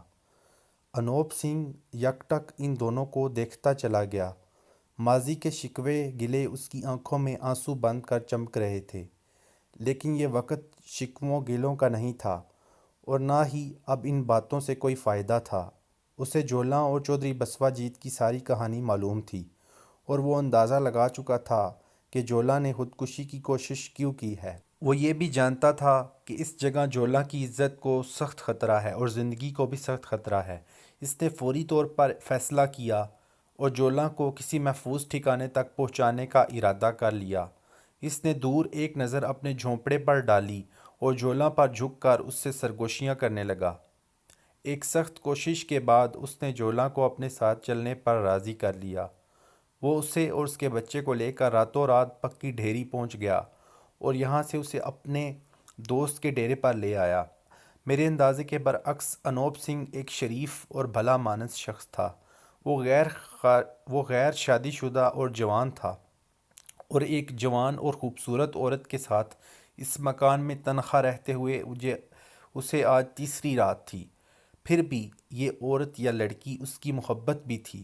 اس کے باوجود اس نے آنکھ اٹھا کر اس کی طرف دیکھا بھی نہیں تھا۔ یہ بڑے حوصلے اور ظرف کی بات تھی۔ وہ جولاں اور اس کے بچے کو شہر پہنچانا چاہتا تھا جہاں جولاں کا کوئی دور کا رشتہ دار رہتا تھا، مگر اس سے پہلے وہ اپنی ماں اور بہن تک اپنی خبر پہنچا دینا چاہتا تھا۔ وہ جانتا تھا کہ پانی میں چھلانگ لگاتے وقت وہ اپنی جوتی بھی کنارے پر اتار آیا ہے۔ یہ بات ان دونوں کے لیے بہت پریشان کن ثابت ہو سکتی تھی۔ اتفاقاً ڈاکیے زکریا سے اس کا رابطہ ہو گیا اور اس نے زکریا کی مٹھی گرم کر کے اسے اپنا پیغام پہنچانے بھیج دیا۔ بعد کے واقعات آپ جانتے ہی ہیں۔ انوپ اور جولاں کی کہانی ختم ہوئی۔ کمرے میں ایک گہرا سناٹا چھا گیا۔ لالٹین کی روشنی میں ہم پانچوں اپنی سوچ میں گم تھے۔ میں تیزی سے آئندہ کا لایا عمل سوچ رہا تھا۔ دفتن دروازے پر ایک تیز دستک ہوئی۔ میرے اشارے پر بلال شاہ اٹھ کر دروازے کی طرف گیا، مگر اس سے پہلے کہ وہ دروازہ کھولتا کسی نے گھبرائی ہوئی آواز میں کہا، انوپ مخبری ہو گئی ہے۔ چودھری اپنے بندوں کے ساتھ اسی طرف آ رہا ہے۔ جان بچانی ہے تو بھاگ جا۔ پھر جواب سنے بغیر اطلاع دینے والا خود بھی بھاگ گیا۔ اس کے دوڑتے قدموں کی آواز سناٹے میں دور تک سنائی دی۔ تب اچانک ارد گرد کے کھیت گھوڑوں کی سرپٹ ٹاپوں سے گونج اٹھے۔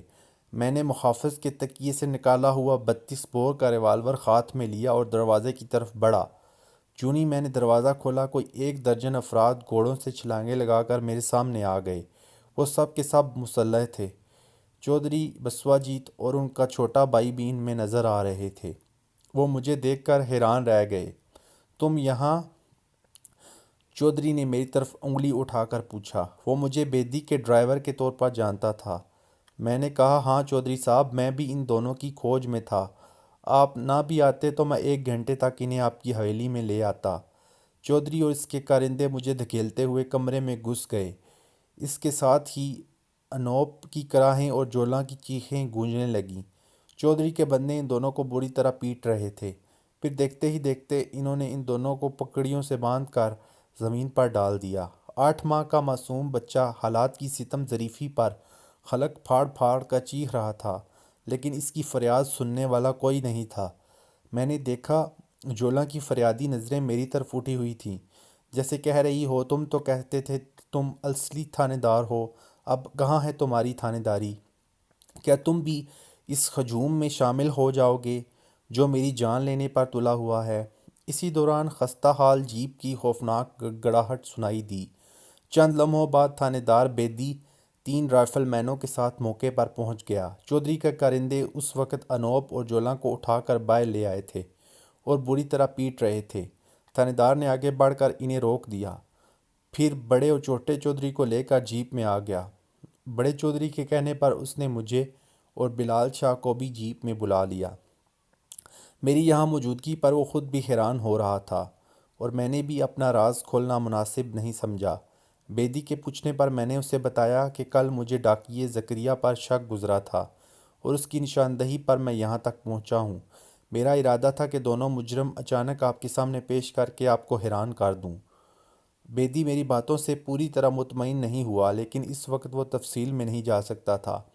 اس نے چودھری سے کہا، چودھری صاحب، میرا خیال ہے فی الحال اس معاملے کو ٹھنڈا کر دیں، لڑکے کو پکڑ لیتے ہیں اور لڑکی وارثوں کے سپرد کر دیتے ہیں۔ چودھری کو اس بات پر بہت حیرت ہوئی، شاید اسے لگا تھا کہ اس کے منہ سے نوالا چھینا جا رہا ہے۔ اس نے سرگوشی میں کہا، کیوں تھانے دار، کیا بات ہوئی؟ تھانے دار نے اپنی داڑھی کھجائی اور پھر الجھن سے بولا، میں رات بھی آپ سے بات کرنا چاہتا تھا لیکن ٹائم نہ ملا۔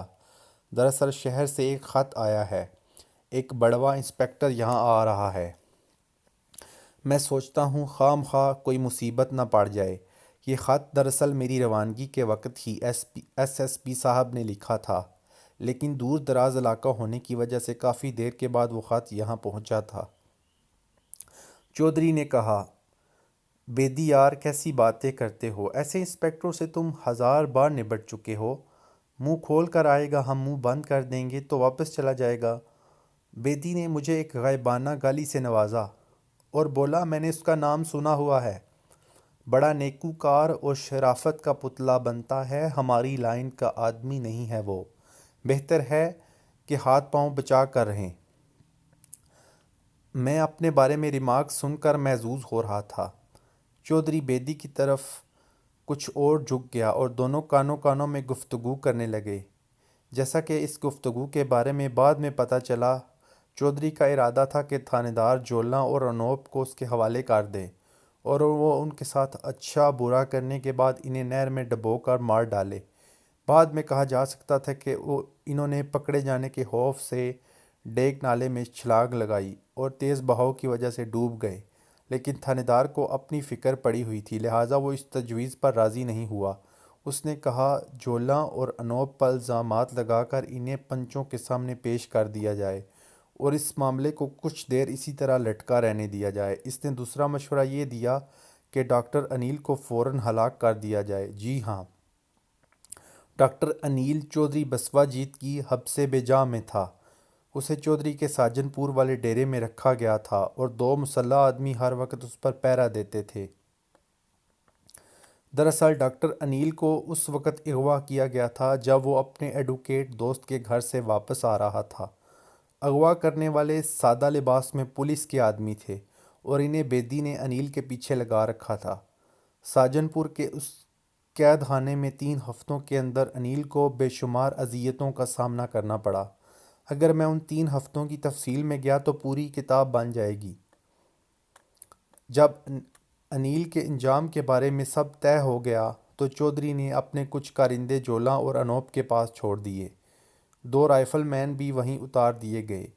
میں چودھری بسوا جیت، اس کے بھائی اور تھانے دار کو لے کر ساجن پور کی طرف روانہ ہوا۔ وہاں سے ساجن پور کا فاصلہ 2 میل کے قریب تھا۔ فجر کی اذانیں ہو رہی تھی جب ہم ساجن پور کے قریب سے گزر کر چودھری کے ڈیرے پر پہنچے۔ ڈیرے داروں نے آگے بڑھ کر استقبال کیا۔ ڈیرے کے ایک کمرے میں سرخ قالین بچھا ہوا تھا اور گاؤ تکیے لگے ہوئے تھے۔ لگتا تھا یہاں مجرا وغیرہ ہوتا رہتا ہے۔ چودھری اور تھانے دار گاؤ تکیے کے سہارے بیٹھ گئے۔ ہم دیواروں کے سہارے مؤدب کھڑے رہے۔ تھوڑی دیر بعد کہیں قریب سے دھینگا مشتی کی آوازیں آئیں۔ تب 3 آدمی ڈاکٹر انیل کو گھسیٹتے گھسیٹتے کمرے میں لے آئے۔ وہ ایک سرخ و سفید نوجوان تھا، لیکن بال سکھوں کے انداز میں نہیں تھے، یعنی وہ موٹا سکھ تھا۔ اس کے چہرے پر چوٹوں کے نشان تھے اور داڑھی بڑھی ہوئی تھی۔ اس کے دونوں ہاتھ پشت پر کسی رسی وغیرہ سے باندھے گئے تھے۔ مسلح آدمیوں نے اسے دھکا دیا اور وہ اوندھے منہ تھانے دار کے قدموں میں گرا۔ تھانے دار نے اپنے بونٹ سے اس کا زخمی چہرہ اٹھایا اور ماں بہن کی گالیاں دینے لگا۔ شاید وہ اسے مارنے سے پہلے اچھی طرح دل کی بڑاس نکال لینا چاہتا تھا۔ چودھری نے بھی اسے 1-2 ٹھوکریں رسید کیں۔ پھر چودھری کے اشارے پر اس کے کارندے بھوکے کتوں کی طرح اس پر ٹوٹ پڑے۔ وہ اسے مار مار کر جان سے مار دینا چاہتے تھے۔ قیمتی قالین کو خون سے بچانے کے لیے یہ اچھا طریقہ تھا، اور یہ طریقہ اس اصول پرست نوجوان پر آزمایا جا رہا تھا جس نے ظالموں اور دھوکے بازوں کے ہجوم میں گھس کر الاعلان سچ بولا تھا، جس نے ایک تنہا اور بے کس عورت کا ساتھ دینے کی بے وقوفی کی تھی۔ اس جیسے نوجوان کو اس بے وقوفی کی سزا تو ملنی ہی چاہیے تھی۔ وہ مار کھا رہا تھا اور تڑپ رہا تھا اور ہر طرف رحم کی نظروں سے دیکھ رہا تھا، مگر یہاں اس پر رحم کھانے والا کوئی نہیں تھا۔ اسی وقت میں نے شلوار کے نیفے سے 32 بور کا ریوالور نکالا اور 2 قدم آگے بڑھا اور تھانے دار شیکر بیدی کی کھوپڑی کا نشانہ لے لیا۔ یہ منظر دیکھ کر چودھری اور تھانے دار کے منہ کھلے رہ گئے۔ مار پیٹ کرنے والوں کے ہاتھ بھی رک گئے۔ کون ہو تم؟ بیدی نے مجھے شکی نظروں سے دیکھتے ہوئے ہراساں لہجے میں پوچھا۔ انسپکٹر نواز خان، میں نے پورے اعتماد سے کہا۔ تھانے دار کا کھلا ہوا منہ کچھ اور کھل گیا۔ وہ ہقلایا، آپ میں تو مجھے اپنے عقب میں آہٹ سنائی دی۔ اگر مجھے ایک لمحہ کی تاخیر ہوتی تو جرمن ساختہ 39 کے برین گن کی 10-15 گولیاں میرے جسم میں پیوست ہو جاتیں۔ یہ خوفناک ہتھیار چودھری بسوا جیت کے چھوٹے بھائی یعنی چھوٹے چودھری نے استعمال کیا تھا، اور نہایت پاگل پن کے ساتھ استعمال کیا تھا۔ میری زندگی باقی تھی جو میں گولیوں کی زد سے نکل گیا۔ یوں ہی میں نے تڑپ کر اپنی جگہ چھوڑی، کم از کم 10 گولیاں بڑے چودھری کے جسم میں پیوست ہو گئیں۔ ایک آدھی گولی تھانے دار کے حصے میں بھی آئی اور وہ گاؤ تکیے کے اوپر گر کر کراہنے لگا۔ چودھری کے زندہ بچنے کا سوال ہی نہیں تھا۔ اس کے منہ پر جیسے کسی نے کیچڑ کا چھینٹا دے مارا تھا۔ تاریک سوراخوں میں سے خون نکل کر پورے قالین کو بھگو رہا تھا۔ چھوٹے چودھری کی برین گن اب خالی ہو چکی تھی۔ وہ سکتے کے عالم میں کھڑا تھا۔ میں نے گھوم کر ریوالور اس کی کنپٹی پر رکھ دیا۔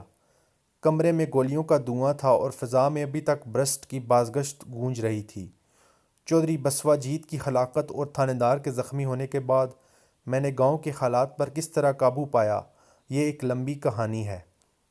در حقیقت خدا کی بے آواز لاٹھی کچھ اس طرح گھومی تھی کہ انصاف کے تمام تقاضے آپوں آپ پورے ہو گئے تھے۔ چھوٹے چودھری کے ہاتھوں بڑا چودھری مارا گیا۔ چھوٹا چودھری قتل کے کیس میں گرفتار ہوا۔ تھانے دار کو نہ صرف اپنے بائیں بازو سے محروم ہونا پڑا بلکہ اس کی ملازمت بھی گئی۔ اس کے علاوہ اس پر کئی ایک کیس بنے۔ نوجوان ڈاکٹر انیل اپنے ضمیر کے سامنے سرخرو ہو کر شہر واپس آیا، اور اس کے والدین کا طویل انتظار ختم ہوا۔ مستقل طور پر شہر واپس آنے والے ڈاکٹر انیل نے ایک اور اہم کام کیا۔ اس نے جولا کے شوہر کی جان بچائی۔ جولا کے شوہر بگتو نے مایوسی اور شدید پشیمانی کے عالم میں خودکشی کی کوشش کی تھی۔ اس نے بھاری مقدار میں نیلا طوطا کھا لیا تھا۔ اس نے ٹوٹی پھوٹی لکھائی میں ایک خط چھوڑا تھا جس میں اس نے لکھا تھا کہ میں نے اپنی پاک دامن بیوی کو بدنام کرنے کے لیے اور اسے برے راستے پر چلانے کا مہاپاپ کیا ہے۔ مجھے اس سے معافی مانگنے کا ایک ہی طریقہ سمجھ میں آ رہا ہے کہ میں اپنی جان دے دوں، اور واقعی اگر انیل جیسا قابل ڈاکٹر اسے بچانے کی جدوجہد نہ کرتا تو وہ جولا کو بیوہ کر جاتا۔ اس کی جان بچ گئی۔ اس نے اپنی بے راہ روی سے ہمیشہ کے لیے توبہ کر کے ایک نئی زندگی کا آغاز کیا۔ باقی انوپ سنگھ کے بارے میں کیا لکھوں؟ وہ تو ان ملاحوں میں سے تھا جو کچی عمر میں دل کو روگ لگا لیتے ہیں اور پھر ساری عمر کشتیاں چلاتے ہوئے گاتے رہتے ہیں: روہی رنگ رنگلیٹری میرا یار ملا دے، پینگ ٹوٹ گئی ہلا رکھا کے، وغیرہ وغیرہ۔ ان کی قسمت میں ہمیشہ کے لیے ترسنا ہوتا ہے۔ تو دوستو، اس کے ساتھ ہی ہماری کہانی کا اختتام ہوا۔ امید ہے انسپکٹر نواز خان کی سچی آپ بیتی آپ کو بہت پسند آئی ہوگی، اور آپ یہ کہانی دوسروں کے ساتھ شیئر بھی ضرور کریں گے۔ ہمارے چینل کو لائک کریں، سبسکرائب کریں اور دوستوں کے ساتھ شیئر ضرور کریں۔ انشاءاللہ جلد ہی آپ کی خدمت میں حاضر ہوں گا ایک نئی کہانی کے ساتھ۔ تب تک کے لیے مجھے اجازت دیجیے۔ اللہ حافظ۔